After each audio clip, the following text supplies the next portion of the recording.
Samaile pa Samoa Oan suyo leo na leta ilua Na ahatia umafife au faapea batuma Ole kusilimu amo oe faya oe talile tua Oa ule Samoa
O te toi o wholo whaatalo whaatu Samoa I lau whaafokamaua le nei vanga fo I o le afi.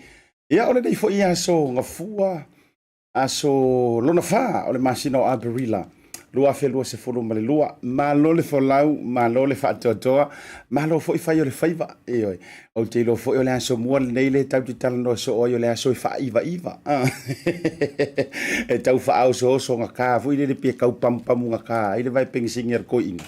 Pio tama foi le ala tu le tai au ia na ona fao la fanga I la fanga ki nganga kuile e ala tau fana la te fatalo fatu Asiata ia tu mala wo ma pa anga mai le tanto BluTV e me se foi le tanto por kala me fanga solo I vai aso te itasi mai la vai la so ngafua se ia le aso for le tau le di mai fia fita itasi Tautai e malo faiva o Samoa Tautai e manuia Tautai e male mata ina ia wa tautongi ia o se walangatila wa fa polo le tua harima fa malo fai o le faiva fa malo le usua I le nei tai au te loa I latou malava sa usu I le lima po le ono fo I le tai au ia wa leva o ngafafanga le moe ia ringi kaimi wa te lona mana vai le lua po le tolu ia au te lo fo I le sivaenga le fato a atu la vai taimi masani lava o le tai au pe o le tau le valu ma vaenga fa pena Lela ua amantau na whaasifo le lai lo na tau fiafi ua whaasifo fo I ua manava ngā luenga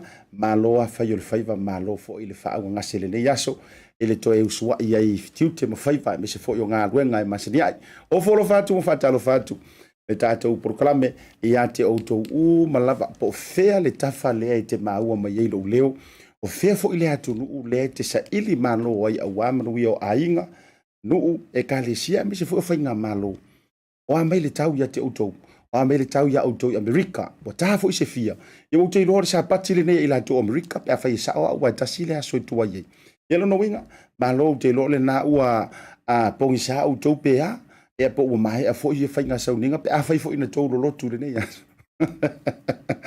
o folo fantu le tatou por kala le Tautai ia mo autou au se talia e la to mai so se tete o se talia ia fa talo fatu Asiata io ia mata mai lava ilunga I Queenselani ia lako I lalo New South Wales ia watu ina ia Vikolia fa solo joai na I Tasmania ia o fea malavo ko le maua mastete e tele o le malo tele o Australia o folo fantu ma fa talo fantu Asiata mal proklame le Tautai ia e lungo le unanga la unga moana TV le o yo le a fiafi se taimi ia wo ma pa anga masani lava io e lungo le tanto YouTube channel e ngata foi leo lungo le tanto Facebook live faatalo fatu mo folo fatu le fo ivanga ole fiafi maratua ole asole nei le sa fatu langa mai ni si o swinga te tele tu tonu o tatou New Zealand le o drop by le face mask e le o do yai sona mo o mianga i taimi uma lava lo no winga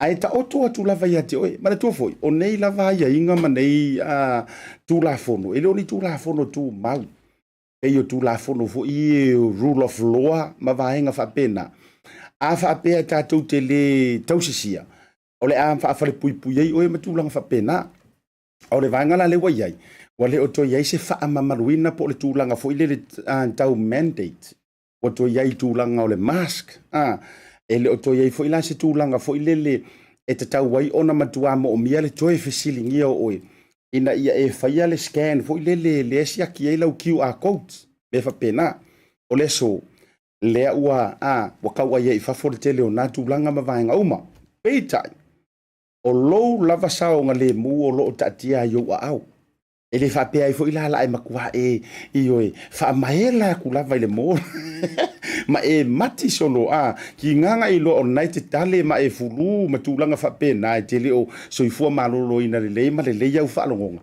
ala e makua e sa ele solo fa pe na e ngoma sa puri fonga e sili ale pui puia i lo le tau tonga fitia lo no winga o la ua fa mama mai ni si o no tanga sa va o ia le fainga malo ai o le fa tau tenga o le fa to fala inga o lo sa le mu o le nai o au o le nai a oe o le fo ia tia ia o si kai mi ka ke le fia manga o mai fa ile me o le face mask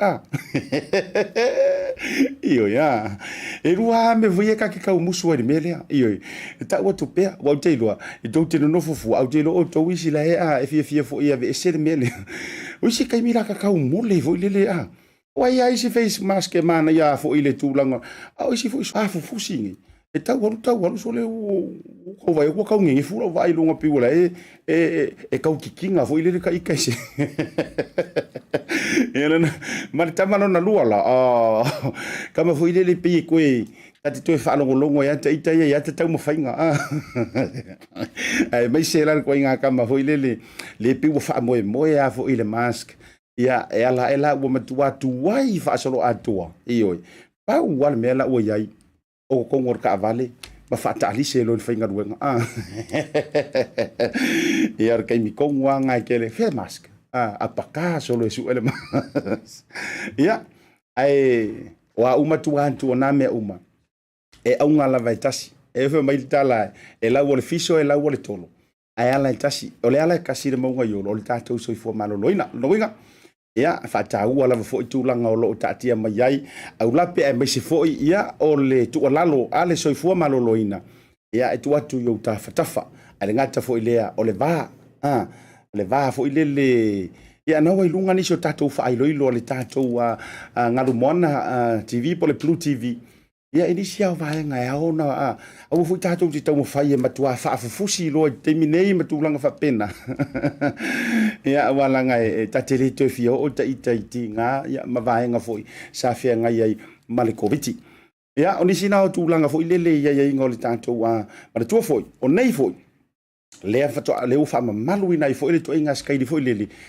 e ke sau loa wa e tau nu mai fanga mai lo fafo e to yai ni tu langa ni isolations e o ila watu o le alu Australia o tatala fa solo antoa e u tilo fo le alu America o le alu Hawaii e to tele ni so wo e anga o Hawaii for only 3 days al to wa so na malanga ya Hawaii professor ele ne tenei ai o le toi fo i mai lai to tono New Zealand e wa sa wa o e fanga mai kua ngai saulea e fai pe ala isolation si lo lava fali tu langa fa pena ia lono winga wa te le lava tulanga tatala wa ia tatou ia le ngata foi lea o nisio e kalesia ma fai foi ona to fai poto potonga tonu o farisa tulanga fa pena wa le fa mama ina le si vai ngata le na sa tau no tia fa taro fa toi lai to tele o to le fa ma futa mai se taimi foi tau no mai la malo masani le songa ia Satiu ioi le songa ya Satiu e pola fionga fa ya rualu fainga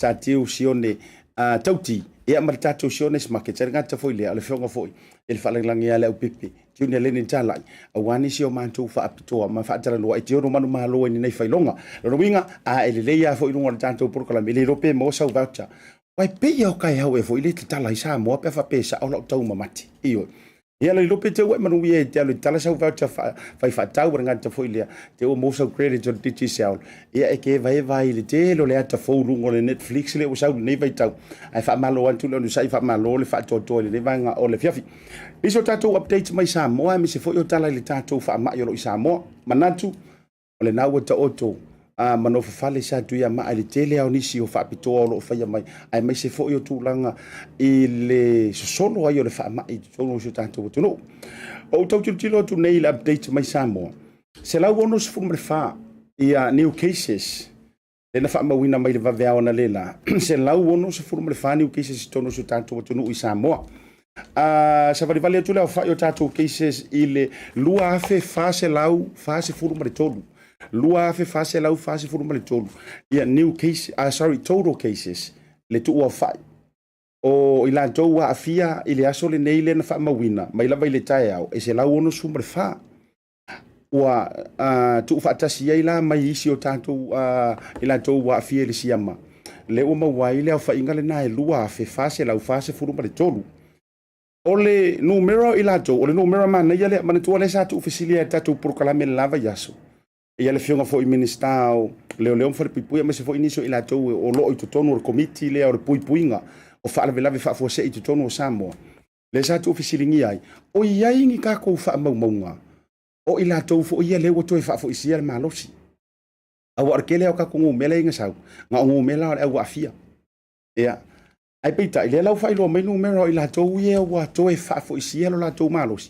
wa la ngai le fa va wa si mama ia covid o lo usa vali ele to ele fa va ya so taru na afia Samoa ile covid iva se lau luas fu marfitu iva se lau luas fu marfitu le fai numero o ila to le o fai lo mai o to e fa fo isi lo la to malosi ya vi yela ngal le yo le to o se numero mo lungo se numero a longo le leia e mana ia upulena o se numero longo le leia awalanga afua tula ia ilo no winga to e afe lima se lau se furu mare fa ila to la active cases afe lima se lau se furu mare fa ia le fa ingo active cases la ia tono so tanto tu ia lo no winga la ele ngantala o le alu ilungo le fa numero ia o ila to o mau le fa mai ia a o pa fo ila lo le fa numero o ila tou o le ua toi fa fo isia le lo la tou malosi ia ta malori te talo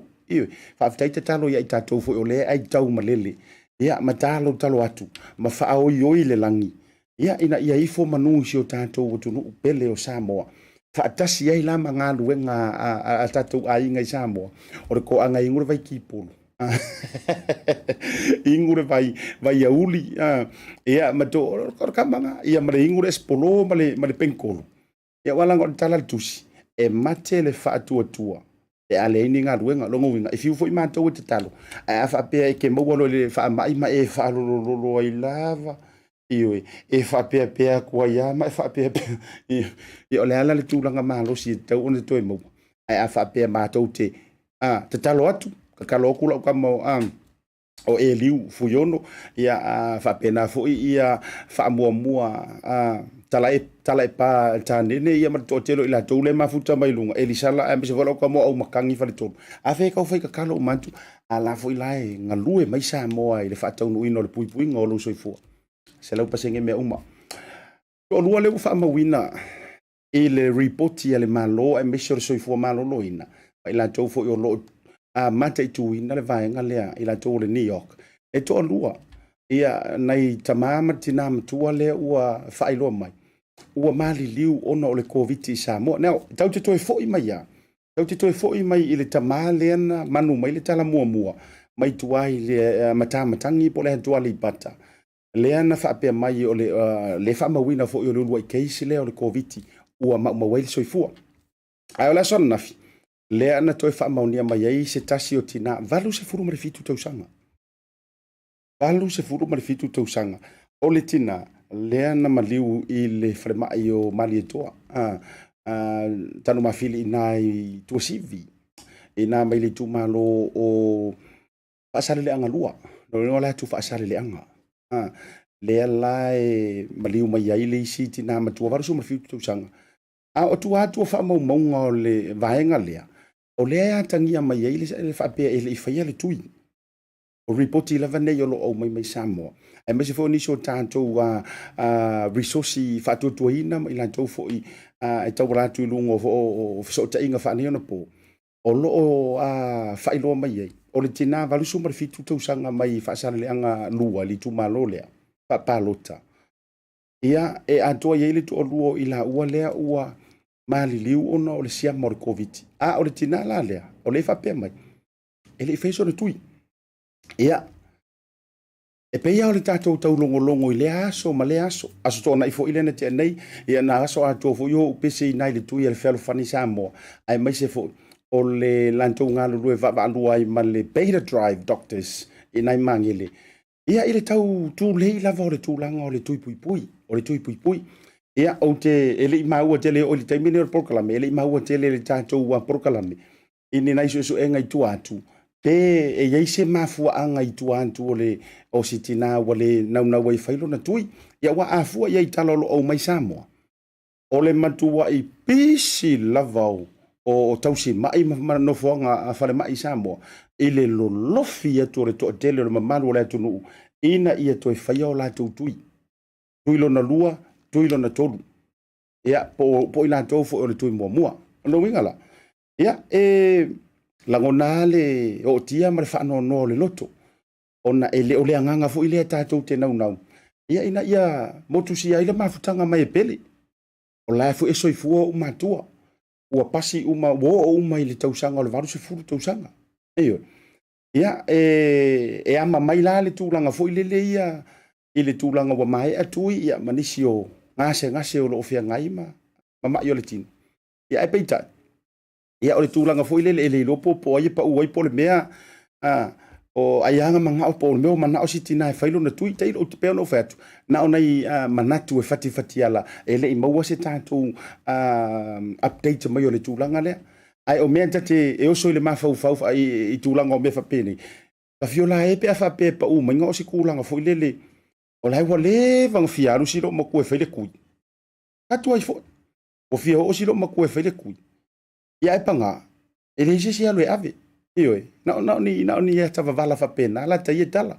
A whai a fo ile le tūlanga I talitonunga ma vaenga whapena. Ia, e pulea si tafu ne le laolo na sa, e le au ia fo ia le matapia le manaia. Ia a ele tu ua ile tata longo ma se fau le tatou porukalame. O tou ie whaafonga mai, I nei porukalame a ma se fo i o le tu alalo. A whaapea, ele I whaia tui pui o na iau mantua I Samoa. Ona o le tūlanga o lo pala. Ioe. E kama fo ilele, kai au. O kakouri sa wha iri kai o mar wha mai. E ona outo e valvarusia leo a le whauma outo e tata longo atu. Tangi a le pumate. Ioe. E avea ia le marili wai o nei neita mama tina matutua. E whai matoe whafangu. Whai matoe wha manatu. E tā ua lava. Ia le tautuanga ma outou tui pui. Ia ona eu tātou mātutua fo I mawanga whapena. Se I vanga nai. Ia, o le loto malie lava o le tangata lava ia. Ia e le fosia la sia kako wa mio I le tūlanga whapena. O mai leo le tūlanga I le peo le vaenga le sa utale noa tuai. I le vaiaso le na te anei. Le ana o le ana lau walunga mai I le vaenga fo I le te o le ainga le sa I tuai le matamatangi. Pero tau whai atu fo, sa tau mawai le fsota inga le tātou. Ia matulanga ele I fia ele I mana na au fo I tala na mai lunga matulanga whapena e whape mai. E tu mauaro la tau talitonunga malo la tau mau. Ele I maliulo la tau tama ona o le COVID. Ai na maliulo la tau tama ona tau la tau inisi o ngase taipeila o le sela. Le sa la walunga I tulanga o ngase sapo ia ele soifu o le tama. Ia tati atu la vai Samoa e maisi o lai ile au su e mai lantou le vaenga. Ia awai peifo na te whai atu. Ia o tātou fo I tātou te le e iei lava au lape ta ia lai ma ta tama. e lima tai nai fo tūlanga o news tātou te whaalau iloa ma whaasara lawina ma vaenga whapena ia e le ma whai fo iora tātou so ona au tele maile la au mawhala ia ai whai ma vaenga e ono toi Satia ile tūlanga o le nofo le lei ia e me se fo le nofo whaalufani peitai ia o le ala vale tūlanga o lo oto iai tātou tu upe ile tua e me se ole wa ole ua whailangi pe la e la tātou te toi pisa o ile vaenga lea e ia se au ale ma whaona toi whafuisia mai le malo sia me se soi fuol tama ai na paule o le vaenga e fia ala tua ila uia whaasoa ia ona tātou me ile tātou whaapitoa po tātou whaasalonga whaapisinisi whaafelo ai leo lau kamau o Satiu runga le porukala me male Sione's Market lelo Sione's Wedding Sione's Market o le vaenga lea i lau tua lalo ai me se foi o so umanantu vai na o aula vaia whaali tangata whaasalalau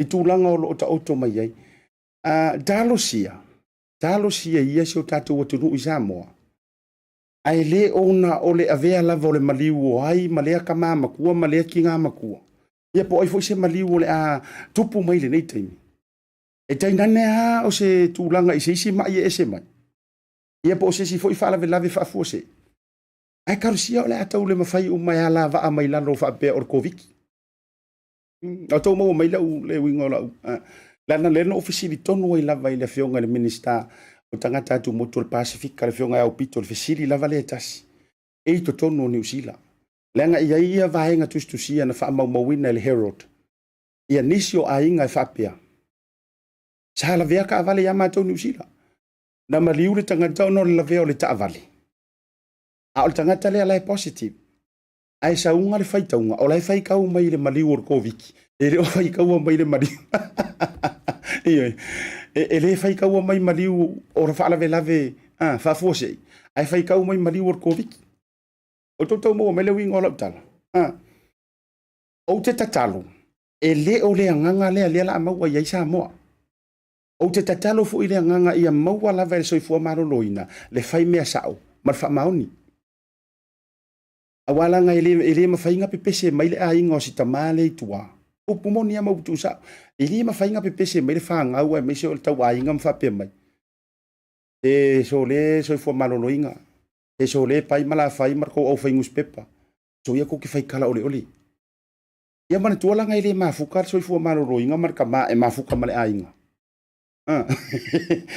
e fa pena o la tu walalo e tu atu fo e tau lantu i nei fo ia unanga me se fo ia la unanga le BluTV talo si ia e mo mia fo i le fa mauni ia me se fo ole mai fa metalanga sa i tu langa e ki ngar mariu e ki ngale o ngam kui o mokusi o maftang ya mana tu fo o le fa mai ya le fa pe fo se fa mai e ta pepe ma fa talo aloma fa tala sua ye si tangata ai ta u lava le au mai sa o ai o au fala e tu sai po o se maliu nga maliu sa o covid ya po se maliu ya wa mo le tu wa ir manava wa le waru la so atoile ai waranga isi me fa pena eru le so a koele ai ia alanga la wo musue e fa pe mai e lo ele lo langi o wa maliu si lo matu wa maliu si to ina wa maliu si tamba wa maliu si tene no le fanga ina so ato ia ale la ka ko fo la uma mai lungo pau le covid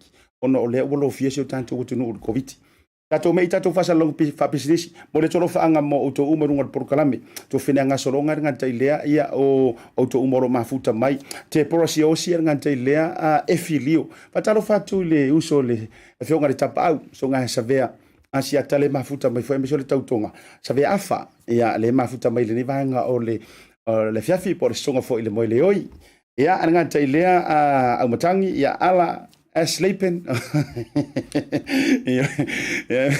o ka mua ngei le ila i covid le mo mafuta mai ia me se auto uma mo pai ma le tau mafutanga maniso ila tau wa le mau tau suafa ono le alu lungo tanto komeni ia wo ma pa anga mai to fa wa se si akira ka mo Sione's Market e fa fefea na la fo ia me ai le kai koru e lengi koru ia pisup koru apa kempa warka ungangan kamano ma ko sa va io kusir kamano ole apa kempai ya kusir ko inga ile sak pai ke apa si palaudi kusir kamano fa mai tolu apa kempa. Foi mai tanto fa salon fa business. Tato Sione supermarket. Pe mau ai apa kempa ya. Ta foi mai. O le tautua ma le au nanga o le Maota Samoa Service Station nei tuanai matu. Mātou te utuina lau sa ma le tele o nisi matu au nanga ese. Ai le ngata fo i lea, mātou te siakiina fo i lau tāwale. Mātou te sapalaia fo i swau mo lau tāwale. A whai fo i o vai pa o lau sa, a wala te popole. Mātou te sapalaia fo i ea mo lau tāwale. Mo lau nofo silafia, mua, ta pē lau tāwale pe autu. Lua, ta pē lau telefoni i le taimi e utu ina i lau tāwale. Mana tua foi, e matua i whaasa ina le tau mawhatapa a ino foanga whape nei. Wa iai foi au nanga i lunga o le Pacific 40 e whaatau ina ai le talofa voucher. Maota Samoa, o le Maota mo Samoa uma. Mātou te fia e au na pia mo o e Samoa, whawhetai le awhio mai, we'll see you again and God bless.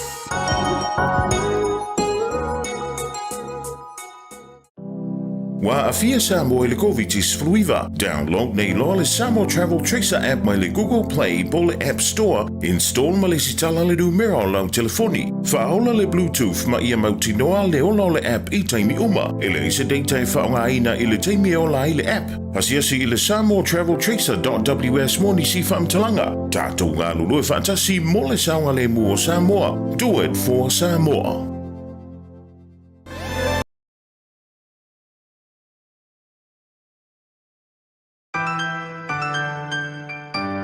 Talofa voucher is one of the most convenient ways that I'm finding now to do my shopping here at Farmer Joe, and my sister just sent through the voucher on my cell phone, and I just come straight to Farmer Joe to do my shopping. O le si tūlanga pitasili o le tāu. O le lafo me o le pepa tala o loa. O na whaangā le e whaatau i o loa e au ngā mole ainga. I think it's really convenient for families overseas if they don't know how to help their families here. Then this is the perfect way. Mai ai le sa sunga fua tau e lesi atu sa. Le fia foi sau e mawina le foi au ngang fo e ala mai le talo for voucher. Ila wana whaakau ma me te mga orai ile voucher. Tai mo le talo pa voucher ua maua le apasusi o sewa fine. So se paro loa whai ngō fie a me se le te wherua i malau telefoni taimi uma. Ai lo le lafo merkes o na inu e ta mao re ainga. Whapea tu lava le talo for voucher mo le foi au ngang fo whaatai. Ma lua langa le tampai. Tai talo pa voucher. Teki talo pa voucher.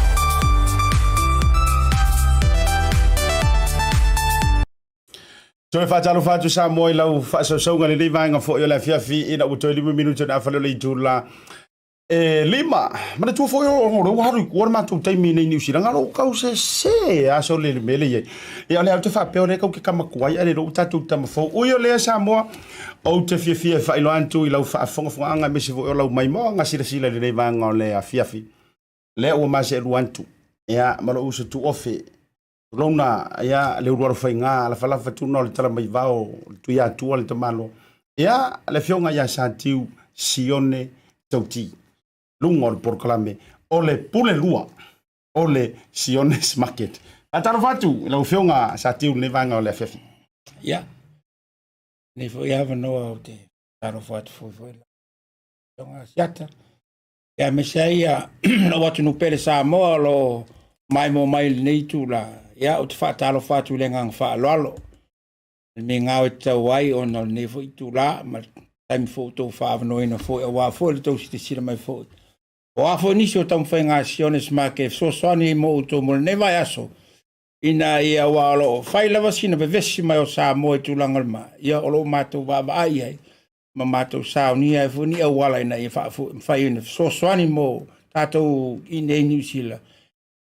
Mo lato mo a ingo lo fa muni mai Samoa ya fatalo fat foi lo fionga Asiata ia so fu manuia nei tu la e be ano ta o taimi tata o e lavo se fa malama o se fa malama ti o ata fai ona vai mai fafo en fai foi na tu ai tu to engenge fu pekidi ele ai kiri a to uma e tau mai ia o se au nanga le leitele o fai so se anko te vai mai e te fai lavo na lo mai me uma Ya, malo se fo ma ai te lo fa fa ia ai ola fo tiro i lo wanga mai te tonu ole ofisa nei mai social man to studio pe yo fa o fa be o ti to tu lu mo la fa anta wo to tiro atu i lo wanta tai mi o pesi io kele lo nga pesi ya yo foi man o na ya o me nga pe lo ko po Polai mi dai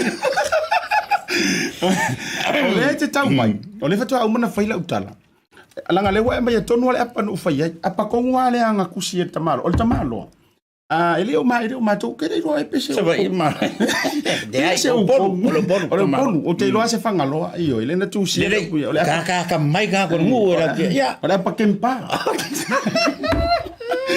le o tau si la se taimi ma o se ma tala noa ia atonu foi lo pete bai mo mai o ele si ke wa uma e ar man tai yo nei ele vanga la fiafi ai si ma tala noa la ngol ko ingangi ia vai ane lesione market matulanga la o lungo le unanga ko inga fol peles kengol talonga ale kof ale fialo fat kapiteni penina mai vai le o se fal fangisamo kapiteni ole penina kof clap ia la tona le ta fa o i volta ile malata polo na ai fai amba o fa longo o ia kam fo siata fafta io o se fi wow sa usanga ta foi o se fi fianga le ai sa o tau nu ele melanta valo ia le fata proclama o mai i e moole ola fa a mini moole ola malosi ya o mai i e moole le ola malosi e fa i fu fa e tere to mai e fo o atu la tamatolo o te fa fitai wa boloto ma o lalo te liaina se fa o mai ta polo e moole malosi oila e mafainga e fai loa o ia o kama fo ia e ola vea i mara o kama le o ke fa karia koi fo ini oila kam o le o ke fa karia le diro Leaupepe o kiro i por mi kapo se wo ke o po mai fa mai cap e si uso le fi fa a fi mai eu tu mata meno ia va na watu sama fa talo fa you welcome me tonu ma sawe e maolo e te ta alvo makto o mako heko ngai fai kai kasi ai masinga fai e mo atu la Leaupepe no fa suma e swing ai malushe na yourself ya no fia ale o uso sa talo o meu tu fiu no fatu la itu la staff a penga i fose nga singa messing fam muliska e o mai walu ele o fasco ka ele moi manga kunga o ile sa o ele fasco kai ia ai se fai atu la utala e ala o tau fa no ala ilo so no le nga o le muli antu le wali ia o levanga o ia nga o levanga o lo atu fai ko ringa ia ia se me fa penga menga ka penga mo o maname tau fai fa pe moli o se swinga fo no mere o fai le ai vai o ese timing ela o ia na ela tu o lo fi au na moni o tangata i o te mana o tangata i o te mana e a mai don't draw us in vanga ia interested ka longa o wa ker ko en au kupe e o ma fa selegi ya Leaupepe i ton vala a wala mela ko mai ton ya o ha e vai lo le ka mai ka se te fa te pa la vale ma malo le tu il flashback le o le mau ai por kalame ma le fionga ya tau tipo le fionga ya Satiu ile a matanga foi o lo to e saunga i por kalame nei e ta o le tala noa i ta longa ma Asiata se ko sila mongi ra kala o le vanga o join le vanga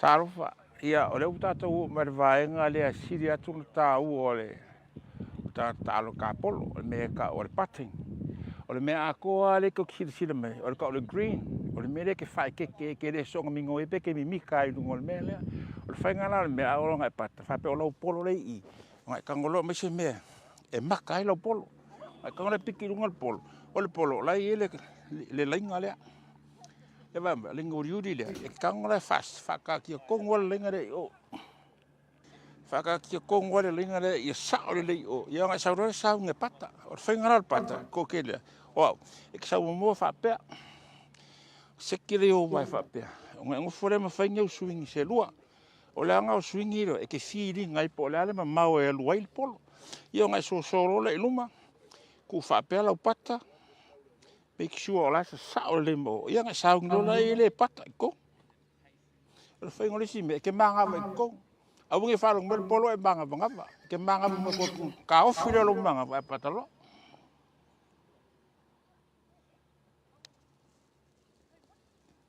Kikia. Wa tato mo mai le foi. O me ka wala. O lo e Singapore lo lai ninga pingol polo pole. Ko mai polo I e ko vai o ku ilalo e sau e au kilo. O ficou ile lenga e se fare kro luma. Nga sau ku fa pela upake. Ku vai fa pe. Ka ngole faingi sau se lua kas. Lua o le nga e loi po la mau. Man manu se ropa ku sa o lo ye. Laina vai luma, vai ku vai luma. Aluro. Ol me ale kas. Tja, suma lo suan ki faka kai pe. Longo nai foi le.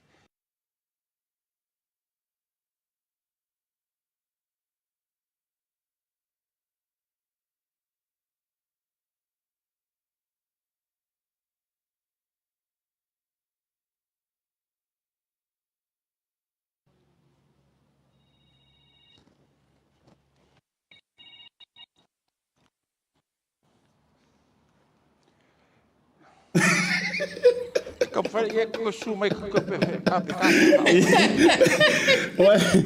no mana ase to fa mata wo mapa anga mamai ale tanto e o se kala fa pa ore la ka le vala mo so dia mana e o dia o ile nga e ru kari la ke fo mana le tau fo e nga fo me yo kan mo le ko ke o ordinara ainga nga vidi me ya o le ala sa mala o mai tia wa ainga vai fo fengor pat fa me le fa ya asiata kale se lu jacket ya lusen you up for ngale alanga la ko sa va me wa pa ho va ko se lu jacket ala se ma fo anga nai u mai lo tua mai se va ese ele e o le ale pe fa speaker fo e tu mai o ta fa le o kere manga ngale e distract ai lo ka me nga mo mama ese ya vai la me nga ku me nga ngale ngale ya lo ka mo distract o ke fo ai anga le ke fo e o le ya ton your cap ela foi me tu lo se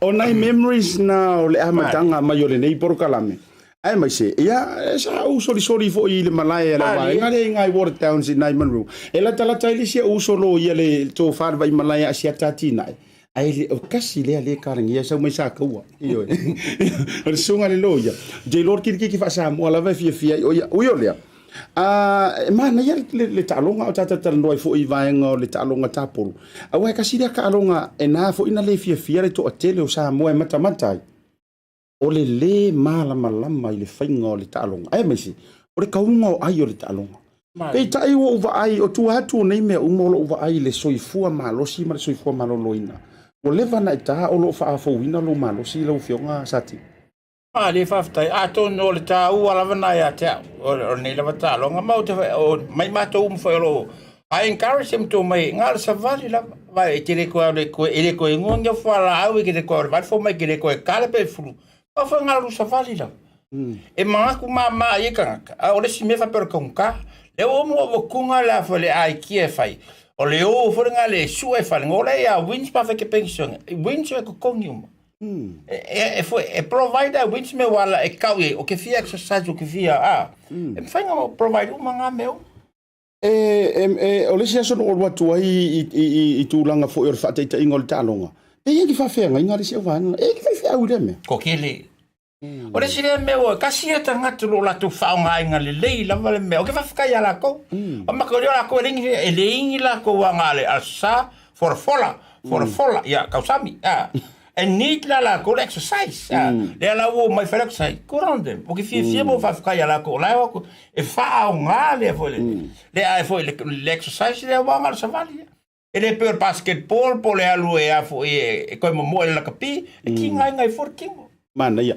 o le si vaenga no vai no mate tu ina la watu le so lea o tu ainga tangata o lo to mio mo tu tapolo fatasi e pe sa wale e fo ile lunga tu le ono se fulu anga lunga e se o vai si tu nga tama la bo fo ile la lu fo tu anga le tau le nga ka manga o Asiata o kere swinga o kere ka nga ho fo wa active mo ka longa mo maka TV vai maka TV taika wood when he was on ka follow ka nga o le kai milangi wa vai ka meki e ka o mo e ka polo a wa fo e fi ka meki fi ka ka masaula me excited ka me nga bo kere la ke oe E foi whakaitai ka por ma fia.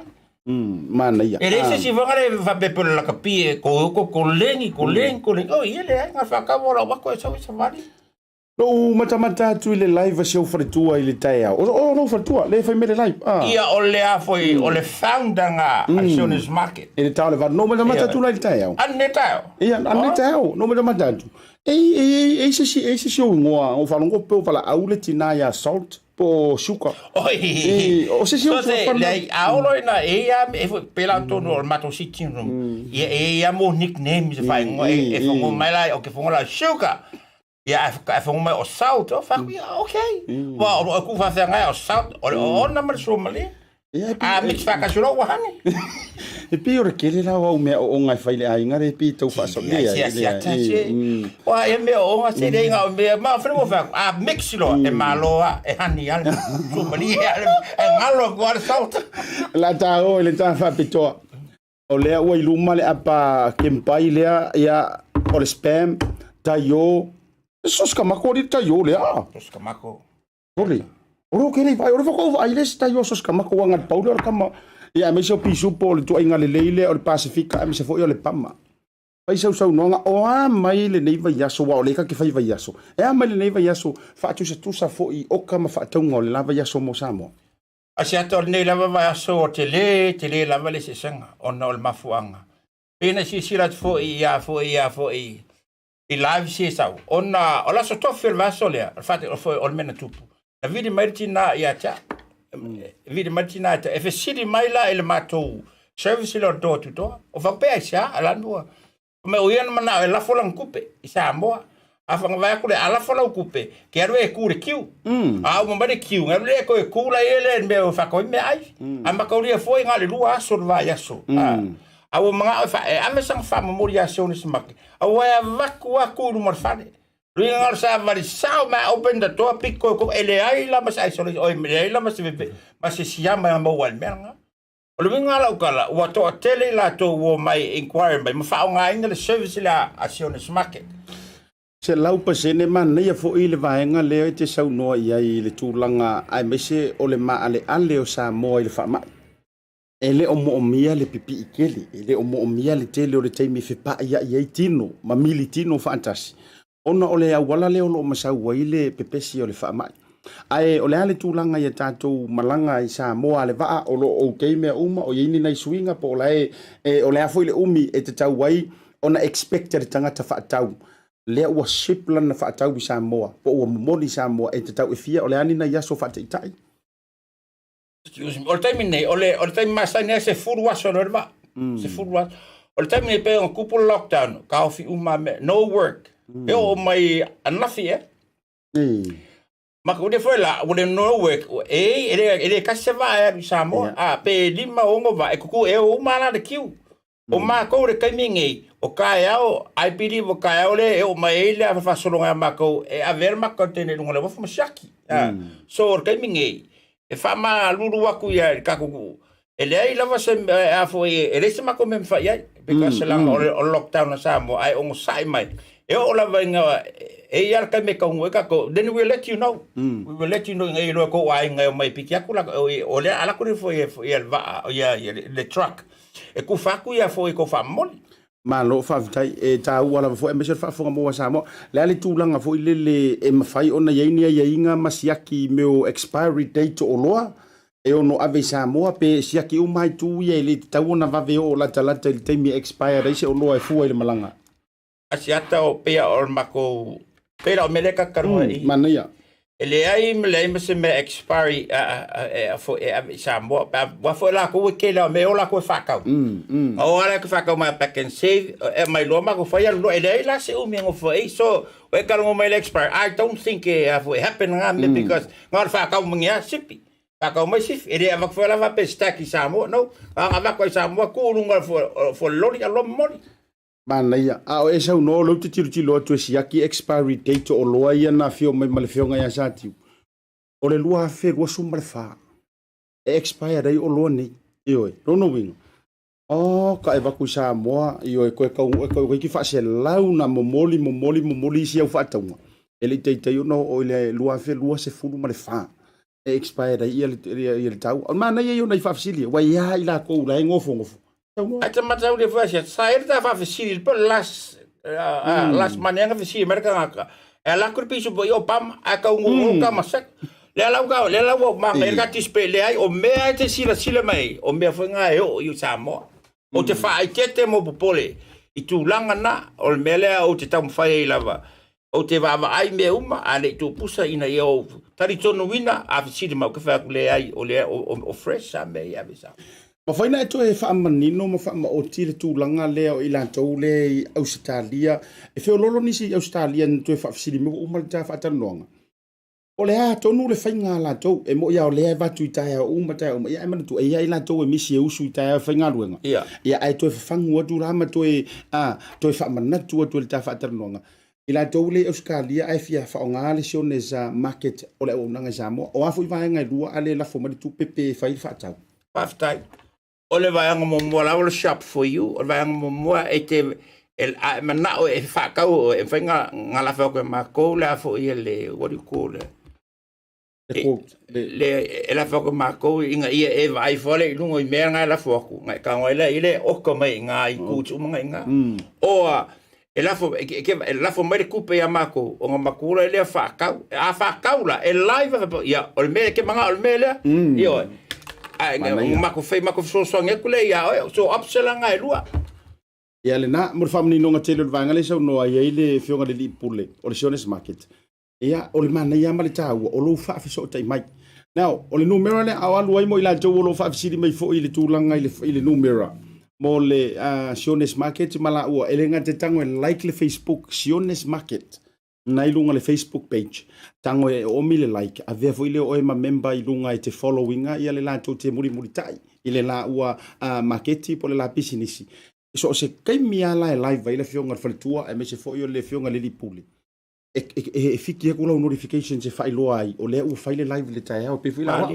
ia o le o lua tasi lua fitu fa lua lima tolu o lua tasi lua fitu fa lua lima tolu ai me se foi auto le ma futa nei ni usila ia ale ala va tau tu facilito e meli mai tu le temi mai e proclame le faina se lau pasene mo au ia a fa pe o le te mau le temi le nei mai na so tu siro ilalu o lua tasi o lua tasi lua fitu fa lua lima tolu ele tulanga lea o le hase ko inga pisi ke o e po le fartua le pisi ke o koruma ko staff lo vai o le ko fa ko o le ko ai fa kai la vai a il malu le ko wala ko fa nga inga le ele a fo le service le a fo yo le siones market o le a fo o lo fa ka o me nga kongila yo nga vele Kaminge o kele yo o kaka.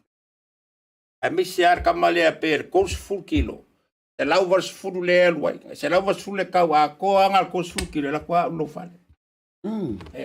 E mo kwa mo mia o nga pe anga ka wel mele ku pusa mo. Ole la fosse coupe. O mai la fo ye meio a kwa me fale. Ele ko mai ye pia pe ko i sale longa pe. La ku sa o le truck ko lo mo fale. O se so kele nga mo manu la ku. Na ile tai au no whaalongolongo tuai. I alua whapitua marifionga ile whalitua. Na e sauno inga ile por whalitua na sauno inga le tūlanga lea ia ila tau fo i leo atu o toa ma uti le whaasoa mo le taimi. A o lae matua puru nau e fia momoli. Ia, mwhare atu e whalau tele, e ono mwhaina whaise ia inga whapena, a o a fo i tua ole na ia inga pe a whapenge i wo orua ko whaiaku. O fia a vela o whaakau. E rua se lau le kupe kaunko kong e whaakau a nga se lau mele iai, pe se lau li mas fulfo. E mwhaina maus piso ninga i le tūlanga a mole lava a lau fionga. Paftai mo fafsit io e ser tau o le a foi o le vaenga le sa tau no ina foi le live. O le me mo la fa per fa ke inga i lima se lau lo whaakau a nga kongi mai la ia le o la wa o requirements a kongi mai afa. Afa pele o ke mila alvele va ri kongia. Then eu sa fa fa mai ma ri di pe fa io e me fai o nga ai makauria ai alu le va e se full wash o le va la kule ngofo nga pe cold wash. E kaulang ko kongi mai la fo le rest el palengi. Ai le kirianga la fo ile. Ai le kirianga le va o lo winga e se full mo kupuaso. E ke ko eru ko sa ile mai le fo le palengi o le o fo le men. O fo swanga jones ma. What do you think? Mo ko se lau pase. So in other words, we will cater for the power me tala no mai. Ngana mai. Ia ono fu fone. Ka ko eris kai fu ngai fa misi. Excuse me about that. Ngana mai. Speak. Thank you for the speaking. Ta ua fa tai wala ngai le lau mo fo ile tu inga au nga fa pende. O lu tele ilo len to tele e te bino sa wala manto office dai ka o kar mo o lo sa yai. Ya mo tele o tulanga o le fa apito ma promoting o le fa la wiloa. Ai na over ai le tele o le o loa. E mawhai o loa tāpito I tā ua nei no maua I whale o loa I Samoa. No whatawina. O le ase whautuanga mo I la tō o iei whasi tātou whapitoa mo I la tō I tingpusa. E mawhai o na ave Samoa ai makua huku whaakumu I le o loa. Ako ngala ase me o mātou tau whire tūlanga mga o king pusa pela whakakalango pere king pusa fuku mako pusa la po. Mana ia. Robert pusa nga. O mga ngwhai aku. E lau e mo me ai.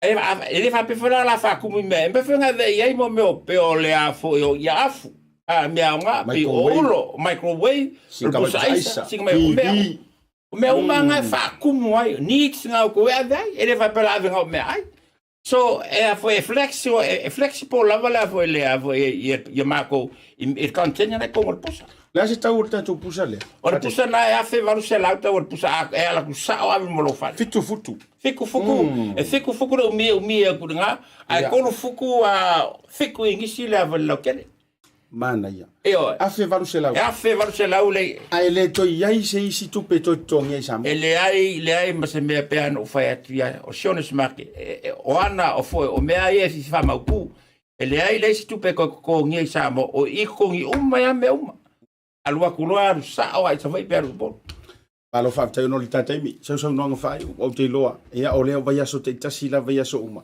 o le fai la lua fa manantu le lua live le tau le valu ia me se aso fo te tasi o le te toe fio mai ai ia ma toe fa mai lo ni so vai ngai misi lungo tato vai aso te tasi ia o la se so no fai o me se fo yo se si vai ngai lau se fia le tato tu ia fa tai o le nau o pe o mata for foi tu langa o tau fai ngala vale a Sione smake tau fai sa iri se mea fo e so swani e fu le tu langa la wai sa mo pe no ta o tai mo fanu o tu langa la sa mo ngale kasi pe lua se kalai a la fo tu pe sa mo lo mo vinga o manga ku le inga ko e ko mai ko le ko ku o la foi me fa ka me ai ngale lua so a pe kai a sau e a Sione smake la fo lo famori e lua kwa lu mo lo fa e le se ko mingo mana tu mai o la fulongo masingei e container so mo o to malava na lo va be awe ke pole voilà e kere ka usua se pusa fai mai singa pusa course fuku e ave lo wa nga so swang for a time now la nga fa de kong sa mor kula pa wa awe le fos kupe la ko ya me fa sa we fai kamale fa kamale nga male e mari se me lo pete o va tu pe aru le vai mo vai ona le nga kong lava la ya siata va ko to tango ya ile vai ki fa ya taulingo al menga ne ka fa onga la ne ka ngo na ona ale winga la kala ya Samoa e a foi nga ko fa fo mer ka mo fa nga a Sione smake o mai mangule mo wala fa no e ave o wa nga ko fa pe kwa si lunga al termine o le la va ya wala lo sia ka ko ke sia so swami ka ai mai se le lockdown e ke ngi ya after o kamala ia o le la mano la ve ia wale ia le fai por kalame por me na mo ne yaso o le upule fa ngai wana fsir me pule fa e display o longo winga o ka fa kalango uma o me ai ku mai la ngai ngalo ela ngai fa ma mai pe fa ngai fa mai o pai mai le sta yo pa pe ke fia manga ku mi ai foi e ma ngai ia le ka mai fo ba so le o le ku kwa ka mai o spam ka fa so sang wisida ya ka mal che ka fio lai si ia wa le le fo nei o lo em fa ne ta lai fa nga ona toe tu fa de leila ia le i a wale display ole fa jal no ngan na man ja chou pule sili ole Sione market ia le fionga ia Satiu Sione Tauti. Ia, me se fo le tua a ona ngalo muli ta ile la live le ta le valu ta ya so e tasi. Ia e te mauai ma e sila i le ngata i tau mafa o lava ia o loa i te wai Maota malawa o tua i le tu noa o vaenga malava. Ia o ai i tu inga te tele fo ia o ai e vaenga fa pena ta avale ma ia e te muli ta i ma fa so ta ile la tu numero le wai luma le la loi fo ma o le tato screen le numero e te fa so ta i ma i pole o lo tasi o le lua fitu fa lua lima tolu tato atu malolonga foi mai fa o tanto proclama le tautai ia ni vanga le fefi.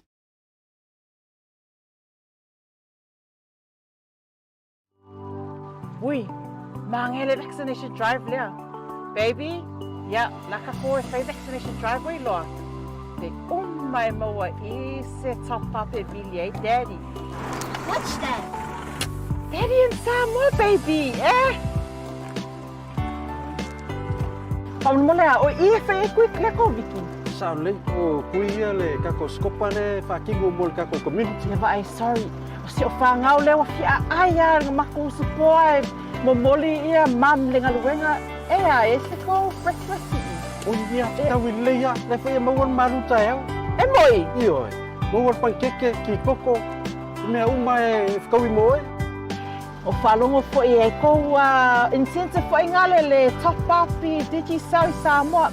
Fia vilia hanlai o. Ia, uma wako top up percently o le number 1 lai o. For le number 2. O ia, kele ia. One number 1 for ile I petrol. Oi, e uma whangalo ko whangamalo ka vale a. Ia wa pole, le vai mo petrol voucher.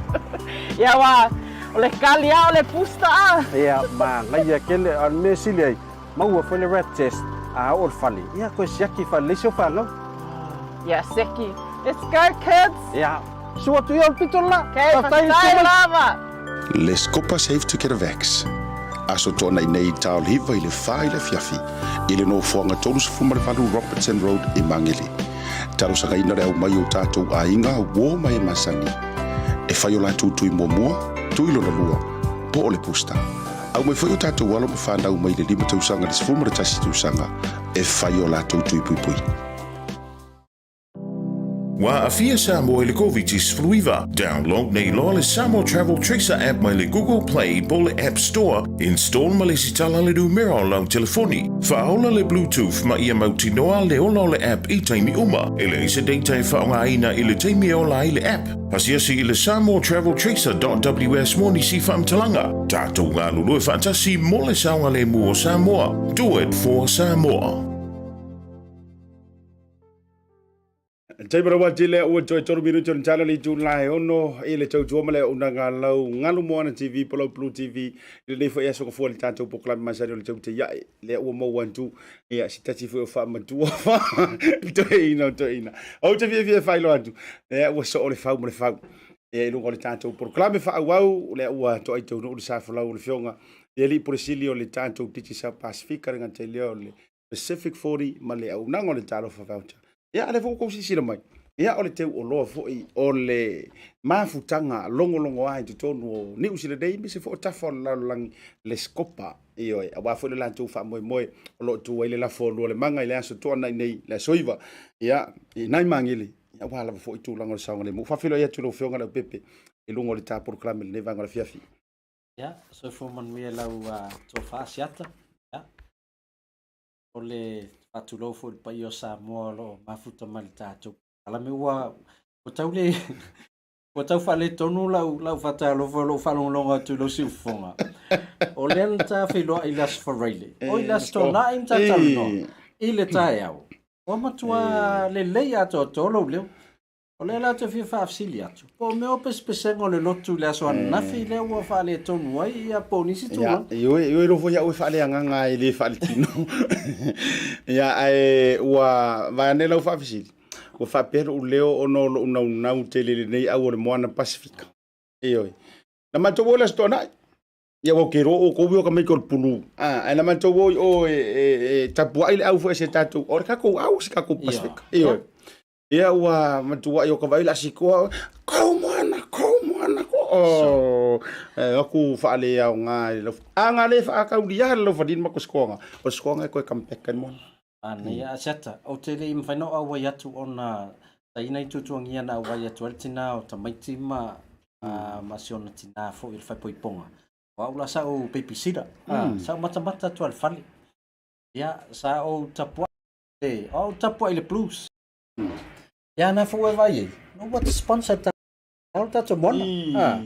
Ia, e le whape fuila o le vui e nau lava tato company.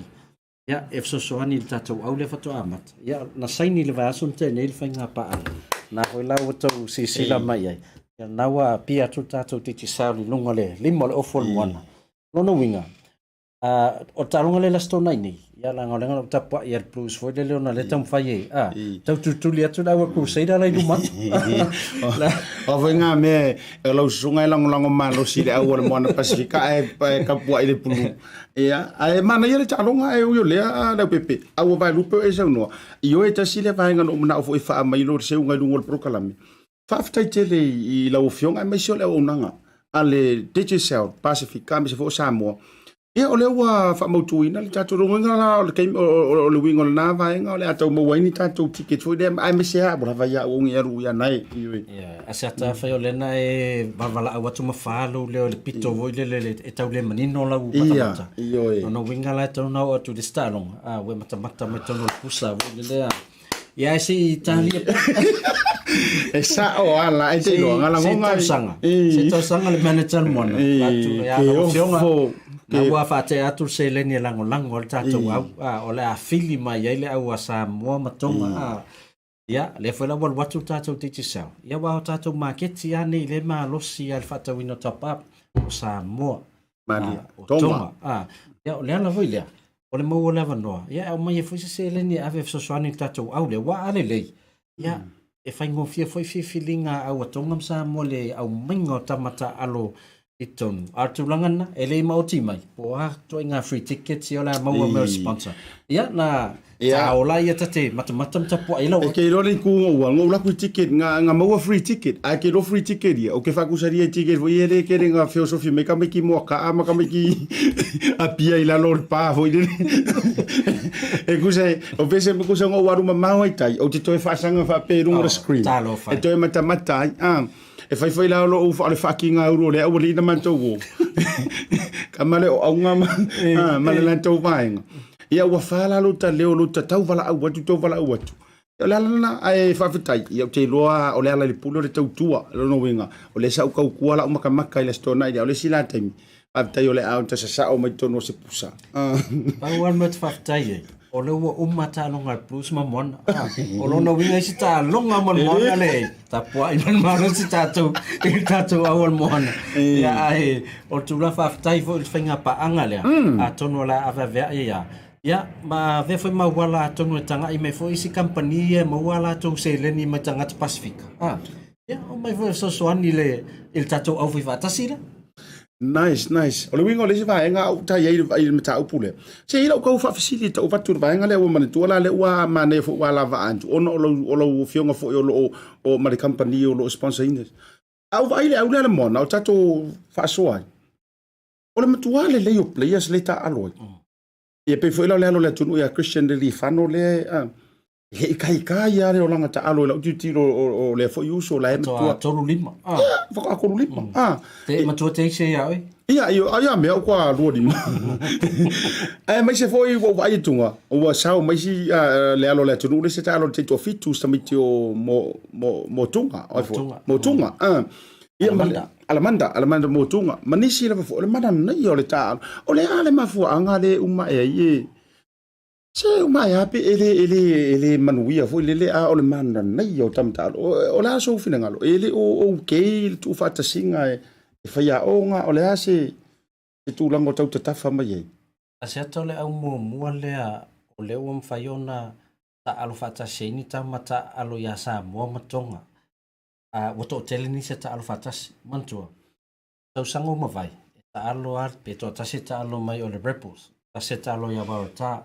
pe to ta se ta alo crusaders ele o mfaina ta alo fata a pela le aulia le masalo pe to onon ta maman Samoa pe to avalu la yeton a pe na fo le awatonga salo pe mo fusela tu to avalu la yeton o te mo mone o le we se au E ta alo fatasi, mama futa fatasi ai. E ta tonu la talo lo fisidi. O le fatoa a mata. Na maua se wala. Ina ia mfai ai ona lava le talavuia a umina mafuta. Masani le stamata alo le stam. Ele peon mesa iai. E fatoa filoa ia vai aso nei. Ata alo malo plexi le. Ile vai aso le. Na le tasi le vai aso. Ia le wa nga la le tato moana Pasifika. A tonu fo la ave mawala. Isi tama le mansa mua pole awale kalitahi a tonga na ta alo isi kalapu. Ola fia lo lai o mai mafuta I tono laulea. Ia wala wai ala ufiti. La ta alo I Australia. Ore se o fafsirina le tau fai atu Vaelope e saunoa. Ai se awa tu fatasi ai tonga ai fai ale au fiki lan tau ia. Ola sona mafu angole tūlea. O le tūlanga le mamao I luma ua iai ala development a fiti. Ile standing ala kapi. Male lava se len. Okay. Ole tūlanga na. Paisi mamao I luma o le tūlanga la wela kapi a fiti ma le atina eina. Ia pēr fufu le tūlanga le isa mo ma matonga. Le ula wana ina tu fatasi. A fafitai ia ila tau sa mataina le amiti. Le wa tino mai. Le wa mata le se le ta longa le na man malo le hurricane sa. Se okay. Ole la kefsin. Oi la sa tapua ila sonna. Awa le te pisa lo tapua le plus. Au te no le ia. Na ele I falo le o sonna le hurricane sa. Ya fa tai wale na malo mo. Au le si. Ole wa falo le mo. Mau te lo la au volna le lai. Au le au fai atu lunga le to tele le tunu. Au. O una o tau muli mai lava ma lango le au Wellington. Talu mai Samoa te le isau New Zealand. O la au lava le au te tau muli e lava. Ia kai mi o skama o tana umanga, skama o manonu, lome whaatau. Te mina so yalo skama o tana lomu. Ia sasau male au savea. Pei se awa Samoa wala pumonia ya soia pei o Wellington ya fo isa ia le pei o le ala ia o sau na fa na lo le moana Pasifika ia isa o ila lo sau no o le vai so len ke o kiri ki nga ke le na fa inga e wi o lo una o la vale o Wellington ai na o ma lo mo Pasifika ko fia mana ia e pei ko ma lo me le man sa mo ko se au nei o le nganga na le au tapua I uma Samoa matonga e mo ia lei au ia o levanta tu tapua ia o ia fato au tapua nei ale plus no wo move mai no foi nei au kilani o au ia tele no tapua ia la au asa ia ia la au ale prampis ia fa pena foi le au quicken malanga ia longa pe yo sateliato taimina no foi Australia ia ale la wo sau nei e la so no foto ele of war tile e il falo lo la tu nei soli o te fsilia tu fata wo lova mai tala mo molo sui mo molo o funa e faina e sawela I olmo tu afeitai a tangata New Zealand au Australia oina no fapea ia silia mole so fo malolo ina malola umi silia le au le wa kilani mana tola e ai le ta longa le loloma ale moana Pasifika male au le Waratahs ile aso se furu male luo me e faia Eden Park mana ia ia lar ka longa bebe yo ke on top ku kamanga ia lar ka longa lo fionga le politician tawanga tawana maua sina utava noa io tate se vai tono le pusa politician o ia te serve te le matamata ai ele la tu talonga aso se furuma le lua o le masina o me poku mamao je o mamata la noa le vaenga le langa mana tu tasile vaenga o lo ofisilingia I lungo o le tulanga I le ofi mai o le au le moana Pasifika le super rugby o le vaenga lea e ono to ono fisilingia I sisia vanoa mo le tausanga fou e le tūlanga e miso le langolongo sua wa e vai ka longa si moana Pasifika ta alo manisi au vo I ese mai lunga ngi le pulus o ki kia le ngi se maka o mo monia e titia le ini ni tanga o te lo po o si la fia le mamalu o tatu watu no ai po o lava fo I le fa lau I loa I ta mama tina ma tutua o le aulea o le aua afasa mo Mantua Asiata, o tālonga le moana Pasifika la mtanga tausanga. Mantua na ave mo tālonga whai South Island. Ta whai la loi Queenstown. E matua e fiu e so intangata Samoa, mantangata tonga I no nofo I lalona. Ai le tau ngō fia fwot pasese. E te alu atu e te matamata lalona. O le home ground na le moana Pasifika. O I Mount Smart. No wingala, o tālonga umala e whai. I o tau vai le tumu o tālonga whai tai au kilani. Ia malta longa len fai la mtangal vai aso ui la vole aso fai ngal wenga male la tua ia onga ono no winga la o ta longa ra fai o kilani o la wala a matana la vasifia to tele mau te loia matalona mai au ia Australia ya pe o mai foi man au le fiti se le au na te mana o ia tatou malo le au nga o se me le sa wo fiki pingi fa kasi sa mo ko yo ya ole ko moni ya vai tu foi le au ke lo la vai le au le fiti le draw draw e te lo tana to e sa o ia le tala le fia o man tu tala le fia o ngana tu ai na to e le yo ma fau il tu falta singa ai ila ova ai tino marita mo e ma sawa so le e ku sa le mo e re wingi ma mo e fo wiki ile au le so ai si la fo ile au na fit porto masalo malu sul le vasu pasen o tamalata aloi na au mai fit to lai ti ale na vatu New Zealand ma usatali oi nai loi e ola te lo le atina e no le competition local ile sfu lima ma le tai to fit wa le ngata le malo si mer sulima ole to fitu foi fitia masalo la sa vale lima tau sanga le terminate fitia sa ole tulanga fo na ile pure up mo le World Cup o lo mane ta sile au ole afa fa ngata ele to ya lu te tu fo ngai ma tulanga le tau te ai ole au le fiti ai yo le ya o la valo man tai mi ma te le lo man tai mi e fa te no ai va yo no le longo so fo ile te sel o le o to tu inatu ya la o mi ma le ngor te sel le li mo wow asiata o tato umai mata mai le to anga la furta pa pisa mo la furta pa pitonga o nga vele o nanga te sel international la fo seleni o le tato sa o marna le wa lango le tato mo na Pacific o se leni ya le mo mai e ya tato tapapi la i lo faanga mai se vai ave mole o tato mo na Pacific ya o fia yo te lo le la fo tapapi yo woka wo tang sa o ko ingo man tu yo tapapa yo ai le tulang ai e tau lava I wonder if you go fia la fo o yo le e se ka giveaway mo le ta di saul ai ta te i lo fionga mana ya io is ta credit ai mai se fo is ta fa facili mo mona manu leo o le ta facili molta o le ta giveaway o le credit tolus futa la New Zealand ma o le lima futa la Samoa a sa o melo mate o le ale vai nga tono le ofo le jersey o lo pipi i al tato loko te saul i lungo le ofo le moana Pasifika lona winga e tau nei fa mai o le anga vale o le tau matau po luma po kua po luma po tua po iai foi le ofuai tau uma mai lava e sa mo au e al fasili le na pe ano fet o toa le matamata le prokalame mai se mai la matanga si o mal temile ia e for fu ni la pala ma se fa pito mo le la wa tu fa fasili ala fionga le pulo le tanto titi sa Pasifika o fea leitu o le ofu o le toninga o le apipi ia le whaailoilo o le whaailoa po le loko an le titi seu i lunga o le toninga mangua ka ukonginga ila vea ilo fuai vai ane whaafonga la tunu makokingi masi e vai ta umai po fea tonu le pito e te manu malo ai ile titi seu top up tonus futa la New Zealand mo lo ai ngai Samoa e mawhainga make mai oile Australia mawhainga make mai oile Amerika mawhainga make oile New Zealand po fea tafala tunu mawhainga make mai oile Samoa ai amalo oile New Zealand o ia inga ete au maia le ngoa o le tangata le Samoa manumera o le inga le na o le ngoa foi lava te au maia lungo le tatou porkalame o le ngoa sa oranga ele mo mia le fisusu ia i mai o au ngoa ia o le ala turi matai Ryan tatou operations fa mo le keep an eye on I tatou tadi ia le la ia ona uma foi la ia e fakanga pe ia e fakanga ka di le renti fa fia atalo fa se usa renti me se fo yo le ia o le la se e ma fa tarno ngai le si mata up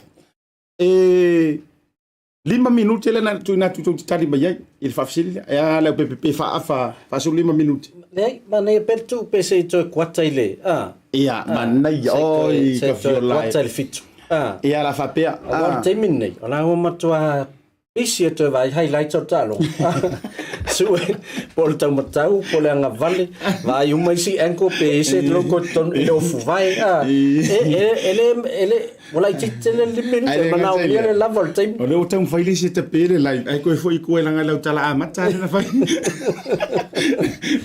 ala wa fiu ko fa foi ko o yo le ia o le a moneta ma fa mau lalo ia o le tangata i le tari sao o le a lawina i le taimi e fa si foi pe to e kwata fo i le fitu ai la fanga solo ni so vai ngor ma fa tala nonga o le to vai tu lo lai o le sama i lo ai i le mafutanga mau popo tama matini tuai o le kolisi o Samoa i nei i Aotearoa nei po au kira New Zealand o New Zealand ia pe ia au kilani le il famo mo le tau ta penatu asiata ai tatele yo ile manu roti mar fa mo ile aso to nai o te toi fia tu ina tu ile o fionga o te lo fo yo le wa e no fo ilo update o Samoa le covid e ile vai ngo te nau e tate fa so ai e connecti mai le fa ta we no le fa ngor tu se la wono su mar fa ni ke se Samoa ile aso le nei wa si ti ile la to fa numero le ta au fa i antoa lua fe fa se la fa su mar tolu cases.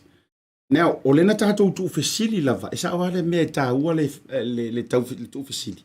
Le ala ua monetize Samoa, le vaenga fo ile le recovery records. Le ua finally, le ua au maila lantou ua, iwa se lau lua sumare fitu, i lantou o recover.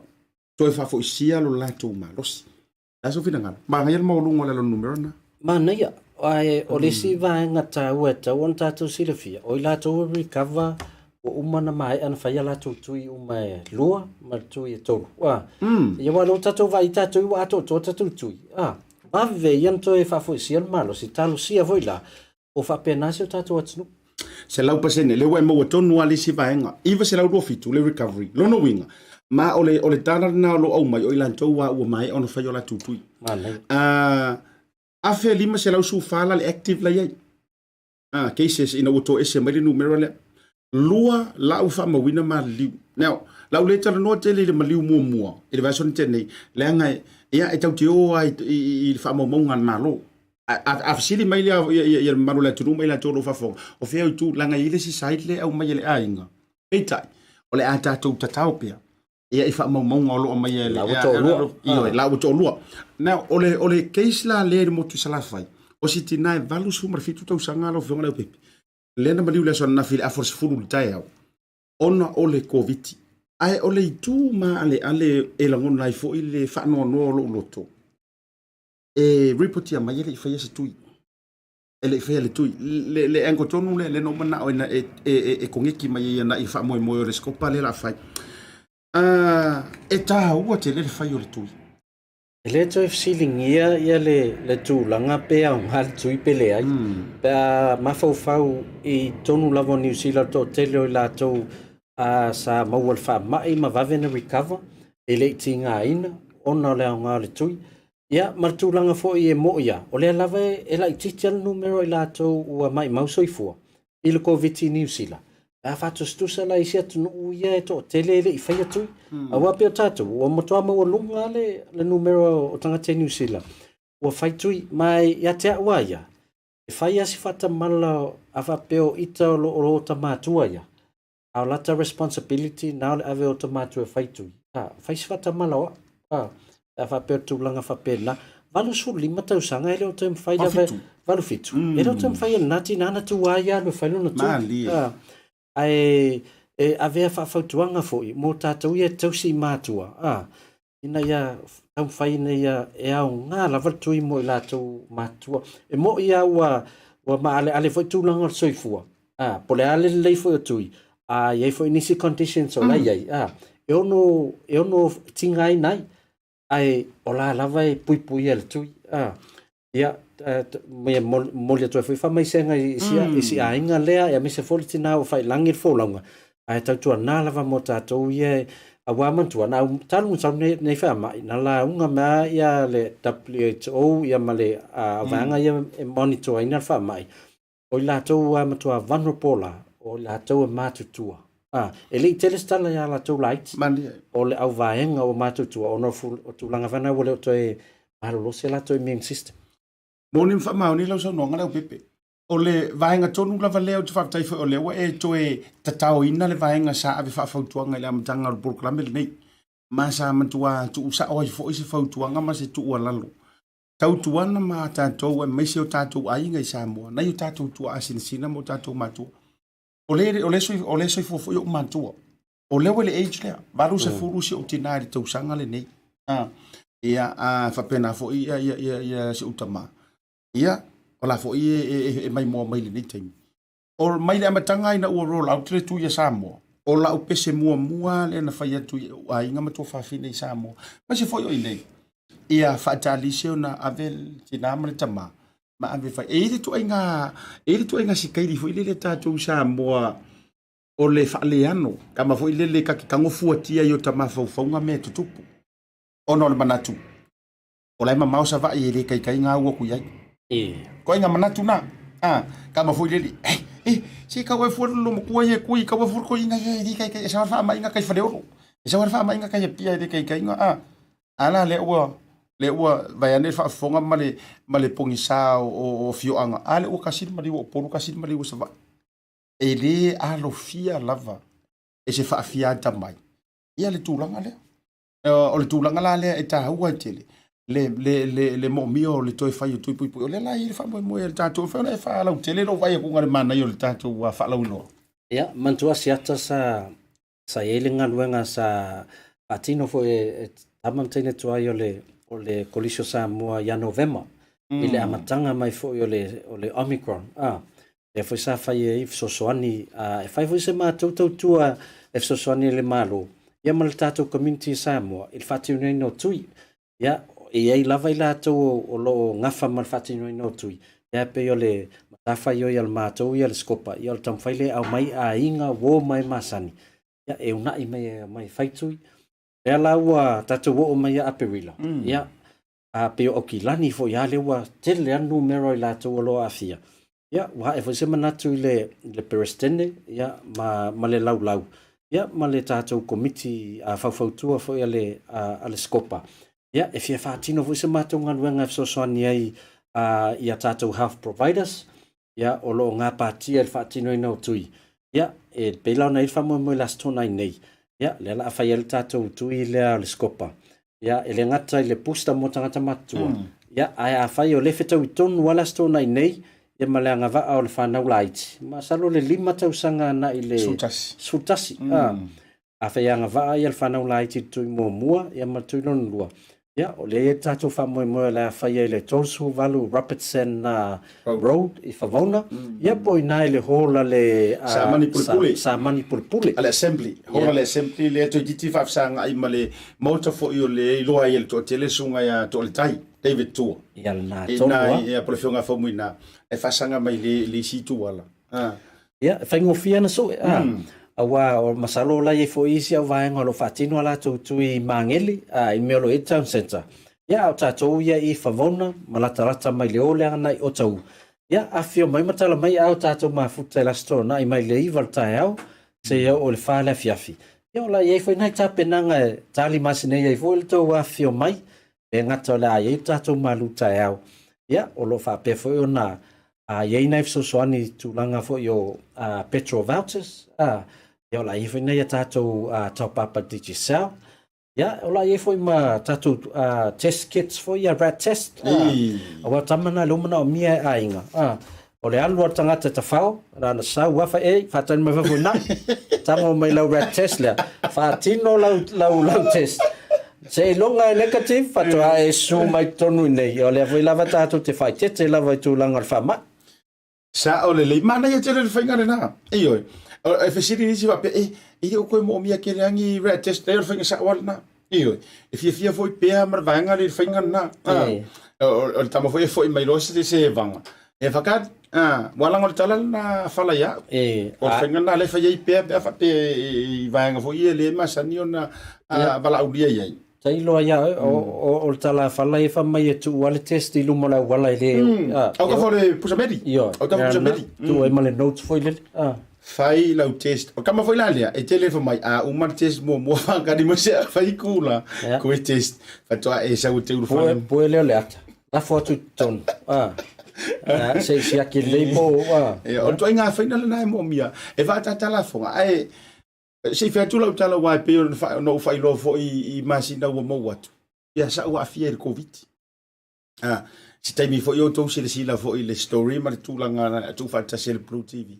E le sa va linga fo. Ai me fa no tang fa u fa pe. Na va ve ona to e fa fo sier malos. Ai o tele to fio o ye. E ma nga ya. Mana ya. E tu sa ta wa na e malos I mai lo. Ya e mau atu lo matou. O le vaenga pe te whainga tā I o le umior tei me te e le whali. A fia ngā luenga. Ai pe o le vaenga pito I a fia I lava mātou o a o ngā whanau. O ta wa ai atu fo I lele ua whai ua matu a fiu se o whanau e whai mea o ngā online. Ia au tala no mai fo lele u fia o le a onga. A fia wa ai a lato wo fia wa ai whai a onga. Mai te lelo na ese esenga. Ke le yo le ese esenga o lau a onga I le Zoom. Ma lau a onga I le whale a onga. Leia. Monia. Le vo te lo e ui o le fati no fo ile tanto wa o nga matulanga o fai tato fai. E matua I vala I singi la wa o ngantu. Io o te tua ya le sa nga le an fionga fa lo longa te mai nai wa malanga tu sa mo na o ofisili ya. E fai fo na fio mo ye fai sa no nga runga som o no pui ngor fa ma. E fa americana ko inga ke siata. Se o meanga o kalango I sume pe ale I se lu o ki fa sanga ka pungi o pusa I sale mai ka. E mo mele mai. O me na o lu tara no antu ile sum. E nga o ya malau ka mai e pe ale o nga ki karkarango ana ile wol lele matulanga fa pena. E ese mai le atmosphere fo yo lo sa fa I to ton mo le vasenga. La le man e manino ala le mo ngo nei fana. Ya Asiata. E leva no aso tonai o lewa message mai le to fai so alo malisi o vanga skopa o le fai mai soli o petro vouchers ale mele mana mi tanga tau tale so no mengi ya o no le ya so alo le setu o so setu sorry so setu o le so o to fai ya so alo le tau la mua fo tu langa le awale pui ngo o tātou le tātou community man tō tātou market I Samoa le au mai lava ia mea ai e vavena malosi tino tātou o le vai salo o le supo esi ino la so ko se la fatu no fa pe o mai ana e ai wo wo le vatu ne se la fa longo io allo fa ai o le musu mai so alo o le fai mai o ta vale mua la se lau e o atu voi le ma fatino ala tui ta valena o le afa manu e ina ya tato petro vouchers tai limas futala ai tangola e fatino tupele le fa ingol se le ni la fa alu le el tato scope e lima feta la New Zealand e la ave ya e le fa peo e tawana u mai fo le to fama le tulanga vo I matua ai e tau o se oni mea alofa. O le utau o mai, e pui le whanau. O le whatino lo tiu te pui whanau. Ia le matu whai mea alofa tu iau tau. Nono winga la. E umalo ata tau ta vale e se lau le la mai tui. Ia lono inga le si vanga e folo mai tua. Ia e se foi la whamanuianga o le a whapeo na maua le. Mai e ta ua ia lau fionga lau pepe whataifo I le tau committee whafoi. Ia a me se foi la le telinga ia se alo ia le ngoli to au la lo kava e tua ia finau io il tamaro ia vai ne foi la fio sa fa ia ma sa pesita e me se foi o fare fa Samoa ia il tamaro ia o se uso foi o se wo mai ia ai o ti fa no au ti la tua ile e mai fua sa u pe pakano ia ai fa fetai fa to fa la inga la ngai mo mia o te mi de a fua fa ma fau o se foi tangata e ile mto inga ma fau foi le mentality foi lele ya a fa pe ko ngo fa ringa me ya idi era ku fua ko pensing e ile ma fau fa pena e el tangata fa pena no ma fau e songa e o alonga ye ma fau nga me pe ya si foi ran ka vale ka piki mai ai ya pi o le ngar kinga ingo ka mai ke ku pensing ya le ferara la ku o alu ato el pensing ale wa fa fonga mai se lauta vale mua e urufale le tanto tuinga lea aua lau penisini lima se furutana E kele. E kele. Kele ioi. Pe te fai mai tong tar pensin. Kele ngali mas fu. Siri aku ngai lo suka ale ki kango. Ioi po le lua se fu. Ai fa tai nga ta fo ile. Ia ai o le tele fo yo nisio tatou giveaways. Mai na o lo mai fo ile fai ngore tui mo la fo ia. Tama mateni tua eskopa. Ia ole mana ia. Mana ia la tu fai lo tai pe fo ila fer fan sa mo sa fai la stona ina te nei. Oh. Pakoa o kuia le ngi kui ngai ave fua Bluetooth speaker. O vaenga ta womana. Langa ina ia awene i tau yese mafafau ile.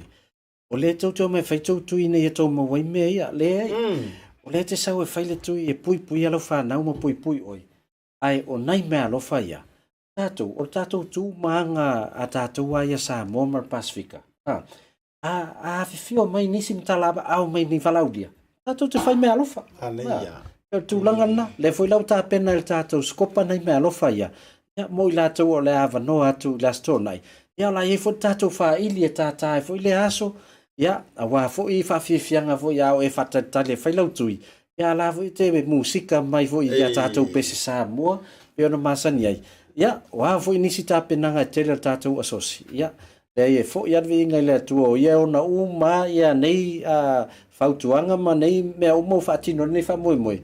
Ia awale le tam fai fo le ina ia a fai tui pui ona fa nau ia me se lava tatou community. Malo fa tai na o ngalo e joy tolu suma le valu Robinson Road e mangele a fio tuai tau leiva anga ile fai le fiafi ile astona nei felo ai na le fionga ya Leaupepe e mesio le committee fa foi matama matini tuai a fa pe foi ia so ia sa fa pesa ia sa fa la ila ifu ia korisi io a le wa tu tau mana o foi ka ko siaki po tu maua susu la sumai come Satiu a fifio mai e leo le nganga le na ai a ma futai foi toi felo ai mo se te mila titi ya o ava no me o wa e lo e ko reflecting e ya so ia e ko fa pia o ko ka mo me fo dingo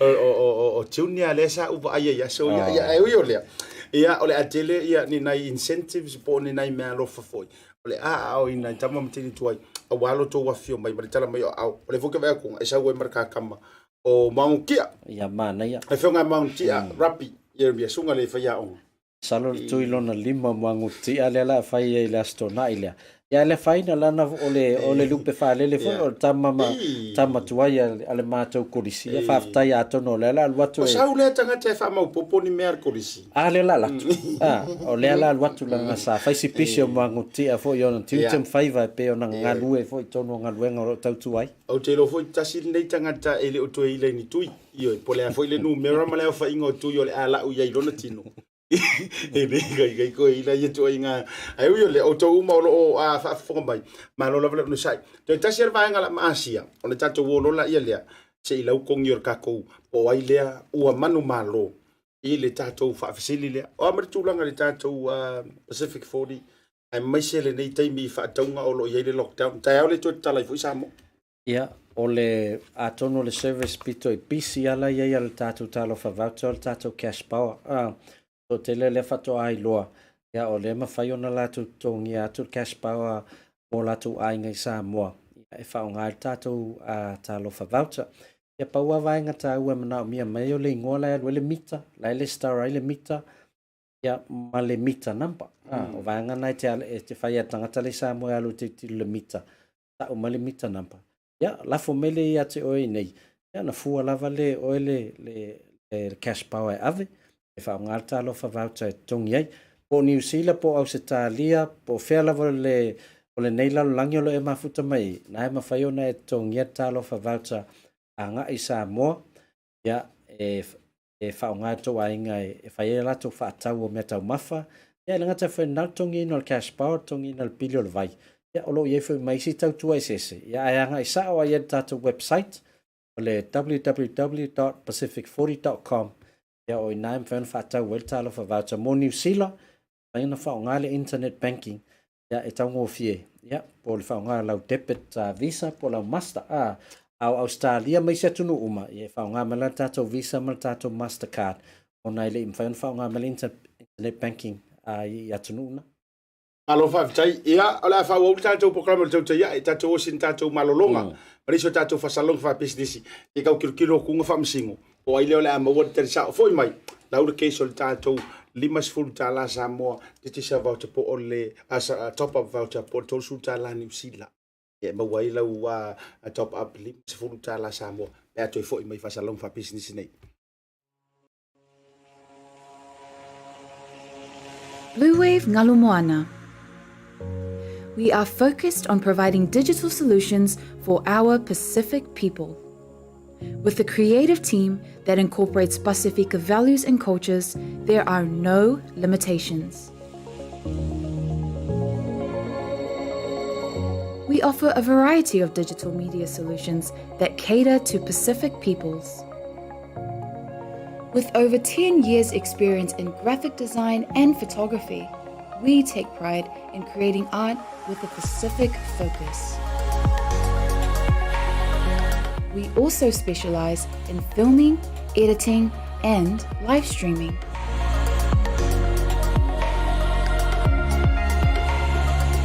A digital media company serving our Pasifika families, Pasifika businesses, and Pasifika communities. Bluwave Ngalumoana. Live and breathe Pacific.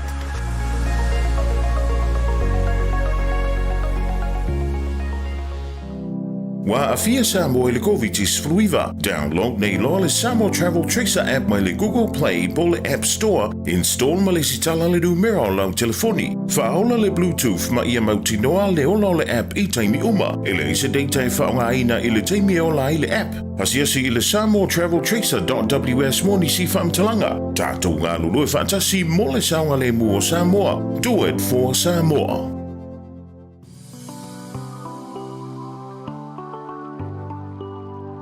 Ui, mangele vaccination drive lea. Baby, yeah, laka kore whai vaccination driveway loa.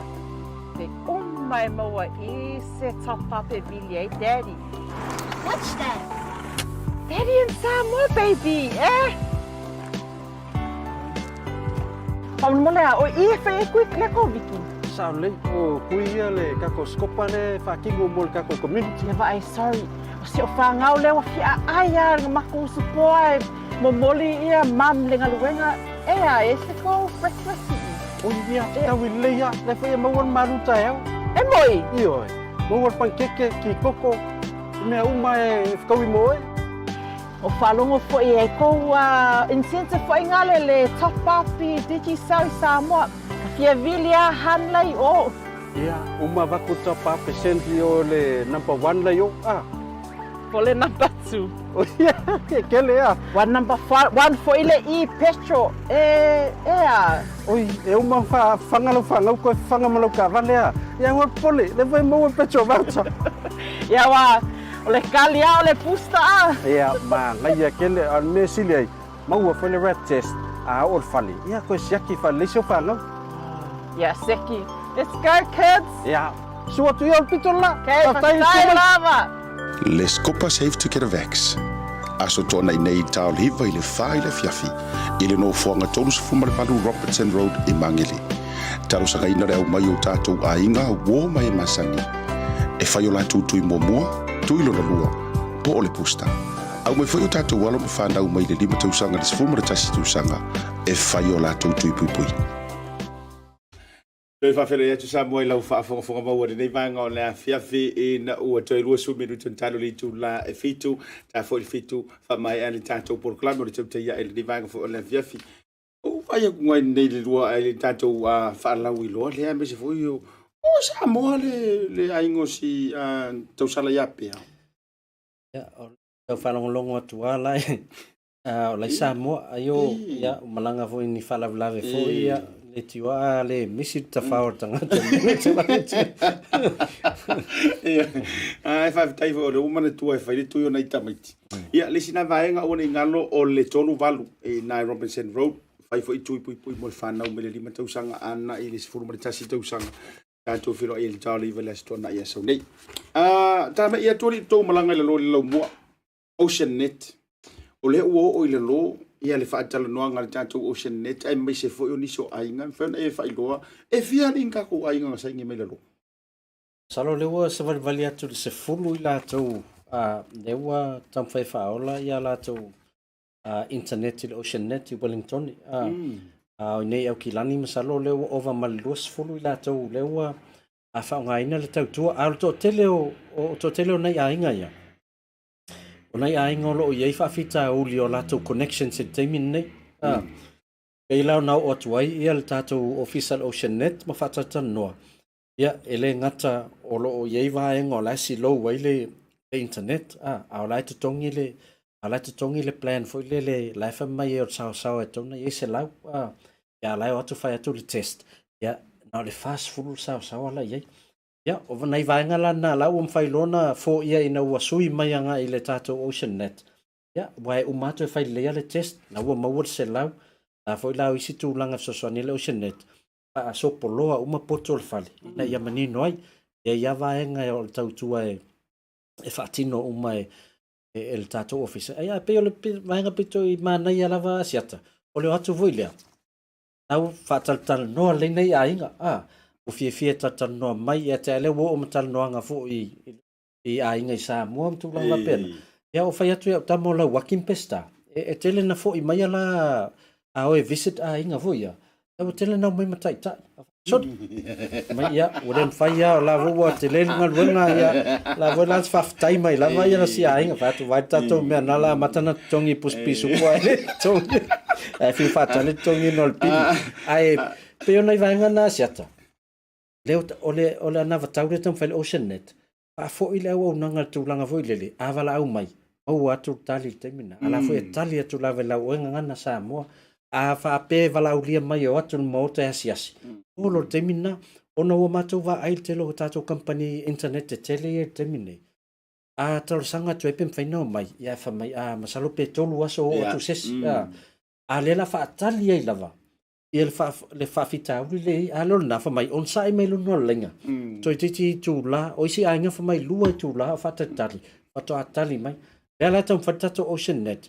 Fa fo tato to langa foi lele ia vave na tali ma awal au mata yo si aki po fia tonu le fa fitau ia le ala wa mata wa sa vali mai lavo le masalo le wa lata tolus fulu na ia tato customers ia mau te fia lava petua ia peto tolo fa lau mei ai ia mauti noa e uma fia ato toa ia la inga Samoa a fo la tolo la to tupele fa alu a fo ia mau le sa le plan le na manna o Malo fa tai tau ia o te lo lava foi.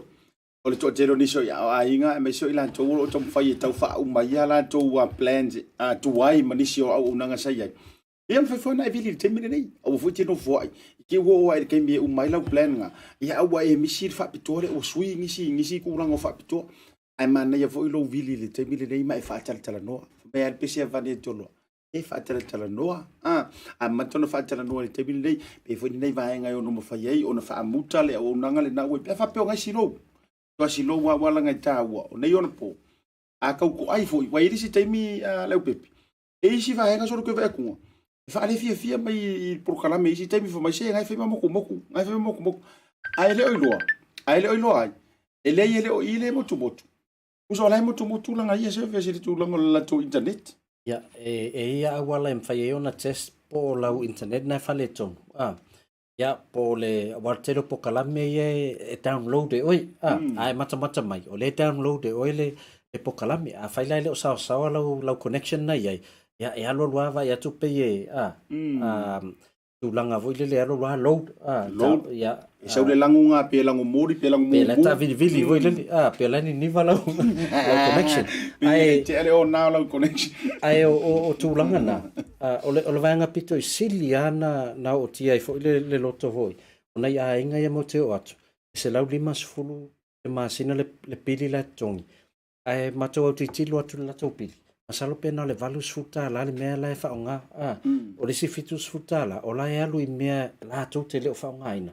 Ai ono le teimina luatu ai lunga le internet whalau i loa. Saini ai lava. Ia le na whapea leo la tau. Ia, o le ale ua loi titi lua tau sanga o tatongi at se lau 5 lea. Ai paule mea la e onga ia la tau. Na le valus futa. ia pe o vaenga na e mfai no mato watu fa mal malama lei ia a fai ana te fifia lo provider na ia ai o le metaulia ala o mato fa mal malama tu ia o le pili wa ele o mafai fo i ona ina ia inga fo ia vili atu toni ia fa fainta fo na facility pe fa pe fo tu lana le ngangana ia pe o tato company mo tato tangata Samoa ya ele o ano tele mato pe ate o vili mai ia isi o vanga ia la wintia po la usaina afu ia provider salato ala mato service ya le ala tam fai af soani mo na yo tato tanga la jaol ta o ngala usi e ona tau mai lola e falta to draw o te lole already ai o ha mai usi e iri mra update ta on ka mukadi ya o lawa matale aonga mantua lena fasal na mapi pese tu Asiata mai ate sema January February ele aonga ya February ole aonga ka muta ya aonga fua ele ese totongi pe fa pete no fo mauma ese sen fa na yeso walo o laile fale ele o mautino po la senga luanga mana o fia fai ya fia po fia aonga fo o le tato o Senior Career Academy o le aonga ka muta ele ngata na aonga fua ai es fulua masina mo wala level 3 o le certificate level 3 ya ole certificate so se mea lava New Zealand ya ma o le we qualify ai ya ete ka muta awai uma level 3 level 4 ya to tele ni so lawa lama fai wai uma nel kwata ne ya me ya fa o lo ya uni ya o la to la na le la uma foi fa tau ele o Senior Career Academy la to fu spa uma la to me fa ngol wenga e mata i loa ona ka muta mantua Asiata tato wasi singa i oila onga o le la to practical life ai o le fainga leo le fale tolu potu moi i to tonu le sfulu lua masina lea e te graduate i le sfulu lua masina wa e loa fau le fale tolu potu moi fofua la lena na el watu ai le ungal wenga momua a lai fa tonu tu el boss ya amata mai o el fainga le fa vai fa pe fa tonu tu e amata le tino pe te alu lunga le the roof la lava lo to mai e fa tino tu langana o la wa matanto e fa tu mo vanoa o la to fia onga ka muta i le tato taimi le si term le amata ya you like em fa ya na e va fa so ta ile tato OCA ya ele sitara ya lo vanoa ya mo tato kwata le la amata ya you like malo fa tai mo tanto update me se fo itu langa ya unanga ya le already tanto se ayo ai awe ki va ver wesi na tanto tu se tanto fa salon fa business nga fo mai ya bili fa ilo tanto se ayo ya fo mai tanto fa salon fa business nei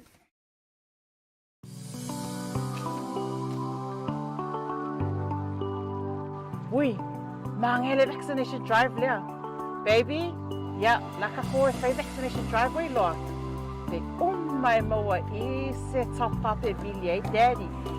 What's that? Daddy and Samoa, baby, Paulmolea, o I fe quick leko Vicky.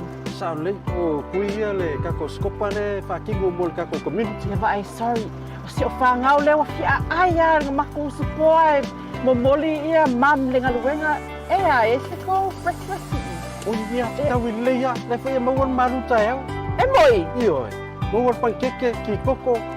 Me uma e fkawi moi.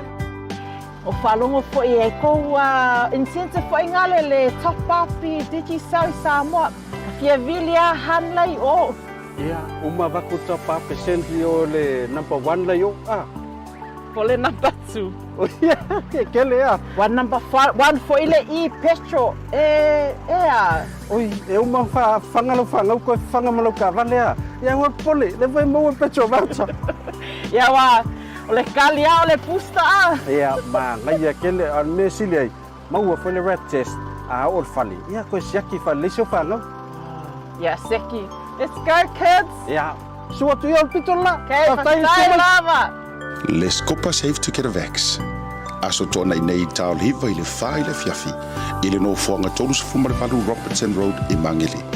Talo sa kaina reo mai o tatou a inga wo mai masani. E fai o la tutu I momua, tuilo na lua, po o le pusta. Au mai fai o tatou walo ma whanau mai le lima tausanga le se fuma le tasi tausanga. E fai o la tutu I pui pui. Ia toi whawhira ia tui lau mai moanga Samoa le vanga o le fiafi na ua toi se full minuto en tala ritu lai fitu. Toi te liu mai hei whauino le tātou polo kalame o le tau te iae ma le whionga le Prisili o le Digital Pacific aranganta fo i leo le tātou Pacific 40 talo whavaunta. E aranganta i lea o le so upo le tātou wa ongo le Oceania Career Academy. E a whape fo i la le tātou o unanga tau interneti. Pavi, toi momia o le Ocean Net. Leo le tātou watu momua lau whionga le pepe. E mai tau atu e to ono i lantou lea ua sa o le leia lantou mate. Ai tatou tele ioe au maisua fo le to ono lea. Te tatou atu mo o le ale kadi. O le ale tari sa o le fisili lo whionga lau pepe. E mana ia tu i fopea o tatou wata ia ilunga. I ona ta whamata la atu la i leo le vaenga tono le ofu. Mana ia, sei whamore mole lava la tatou operations team, sei tui fo le tatou ata o le jersey ilunga. Ia o le talonga. O le tali le latu ina tulunga. O le ato o le toninga a le Moana Pacific. Ma le itu o le ofu o le toninga. Lea o lo miai ia le ato le tatou digital. Po le ingoa digital ilunga o le toninga. A le aula kapia le Moana Pacifica. Ia sila maila ia le tatou wata. O le ilunga le tatou wata, right? Mole ia na la wai sila mai ai. O le tali la le na lo winga o le itu Tauanga Valley. Anga Valley. Tauanga Valley. Na wai sila mai ai le tali na utu na tuluma. Tichi sa le goanga le ngai ka wa apa ku ka mikinga le pulu e ngoi pulu. Yeah. Anai o le itu la lo winga o le itu Anga Valley o le lima o le ofu. O le ofu. Awal na vaenga lo ia le tatou sign mal tatou tarisa o folna. Tarisa na la wailunga ai le vatula. Ia mavili na fela ka covid wala ngai le mawa uma tatou uma le na sa tan. Tawana to tasi le nante mawaina le manu malo lo winga la. Ia o le tali o le side Anga Valley o lima o le ofu. E le o luma li fata Randy.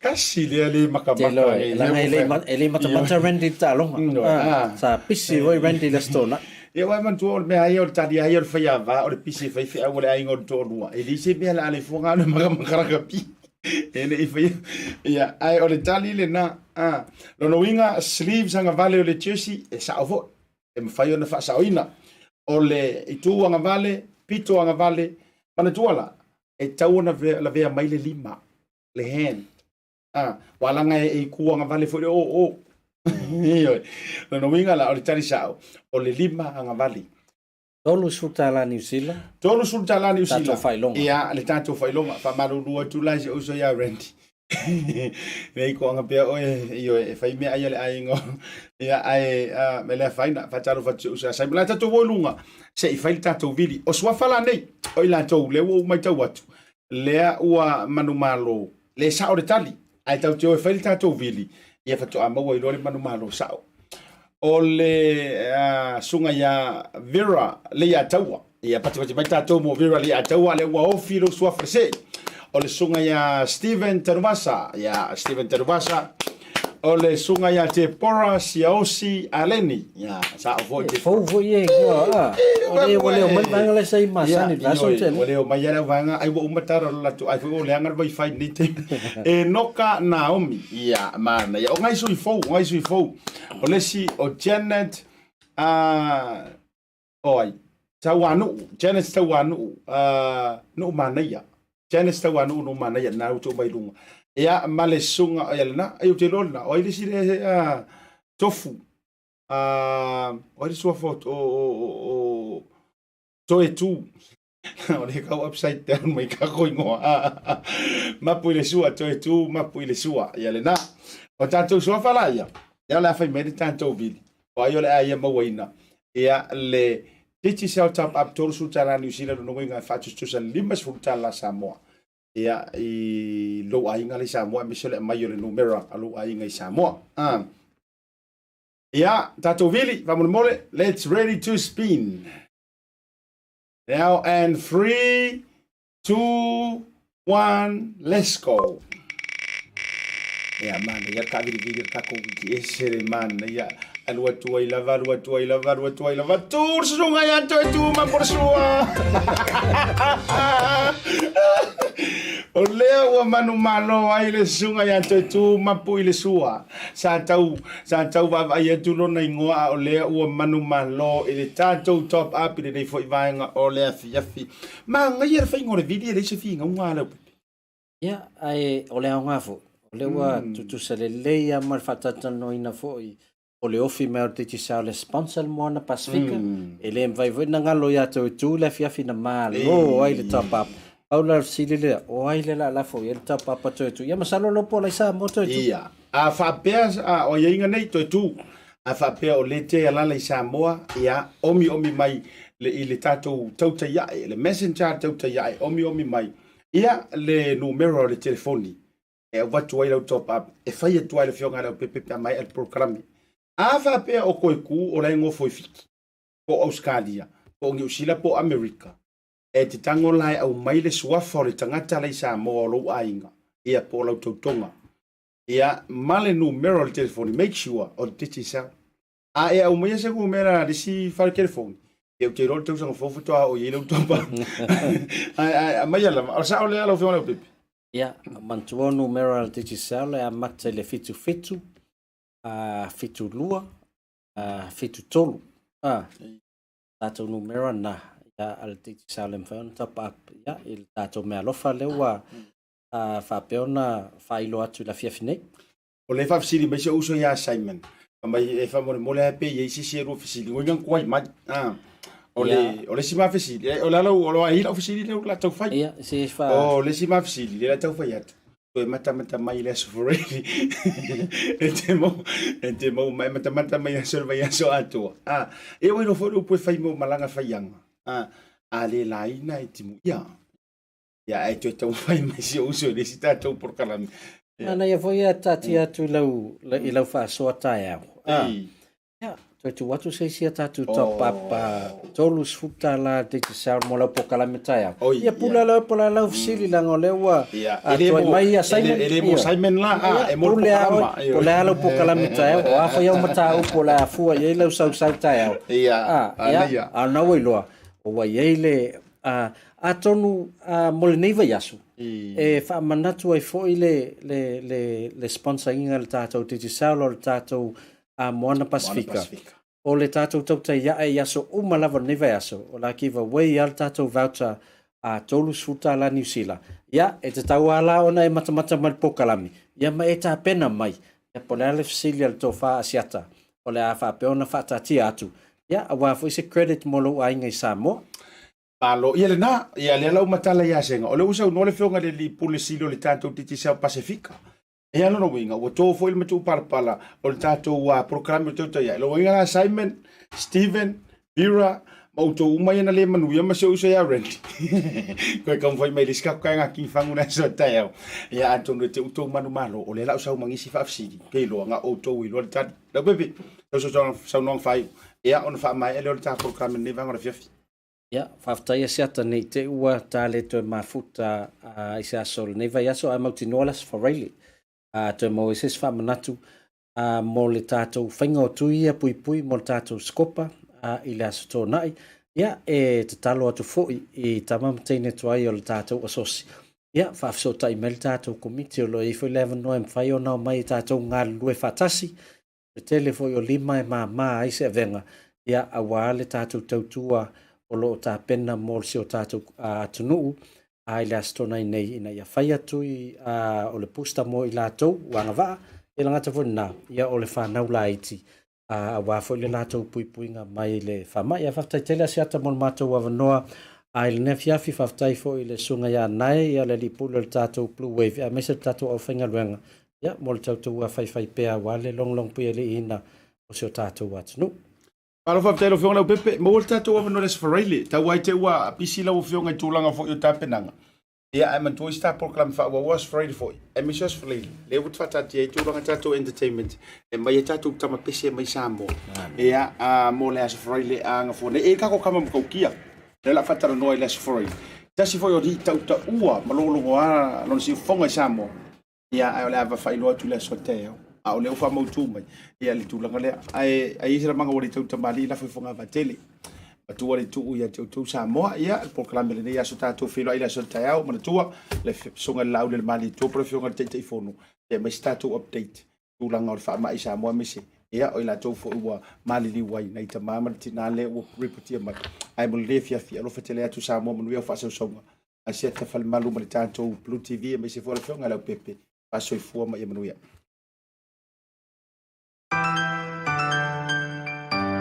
Taupea voucher is one of the most convenient ways that I'm finding now to do my shopping here at Vaetolo, and my sister just sent through the voucher on my cell phone, and I just come straight to Vaetolo to do my shopping. O le si tūlanga pitusili o le tāua.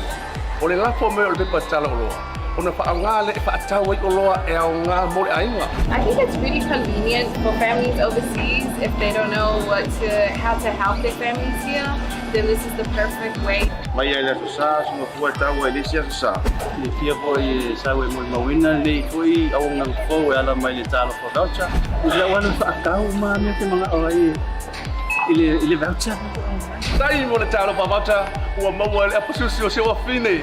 Tos paro loa whaingo fie a me se le te wherua i malau telefoni tai mi uma. Ai lo le lafo me le cash o na inu e lor tamao le ainga.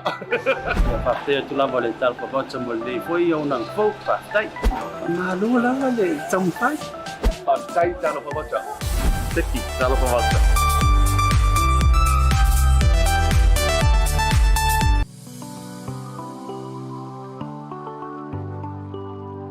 Ui, mangele vaccination drive lea. Baby, yeah, laka for say vaccination drive way loa. Te umai maua I se taupea vilie, Daddy. What's that? Daddy and Samoa, baby, eh? Paul molea, o I fe quick leko viki. Sao le o kuia le kako skopa le whakingo mo le kako community. Never I sorry. O se o whangau lewa fia aia nga mako support. Mo moli ia mam le ngaluenga. Ea, e se ko breakfast.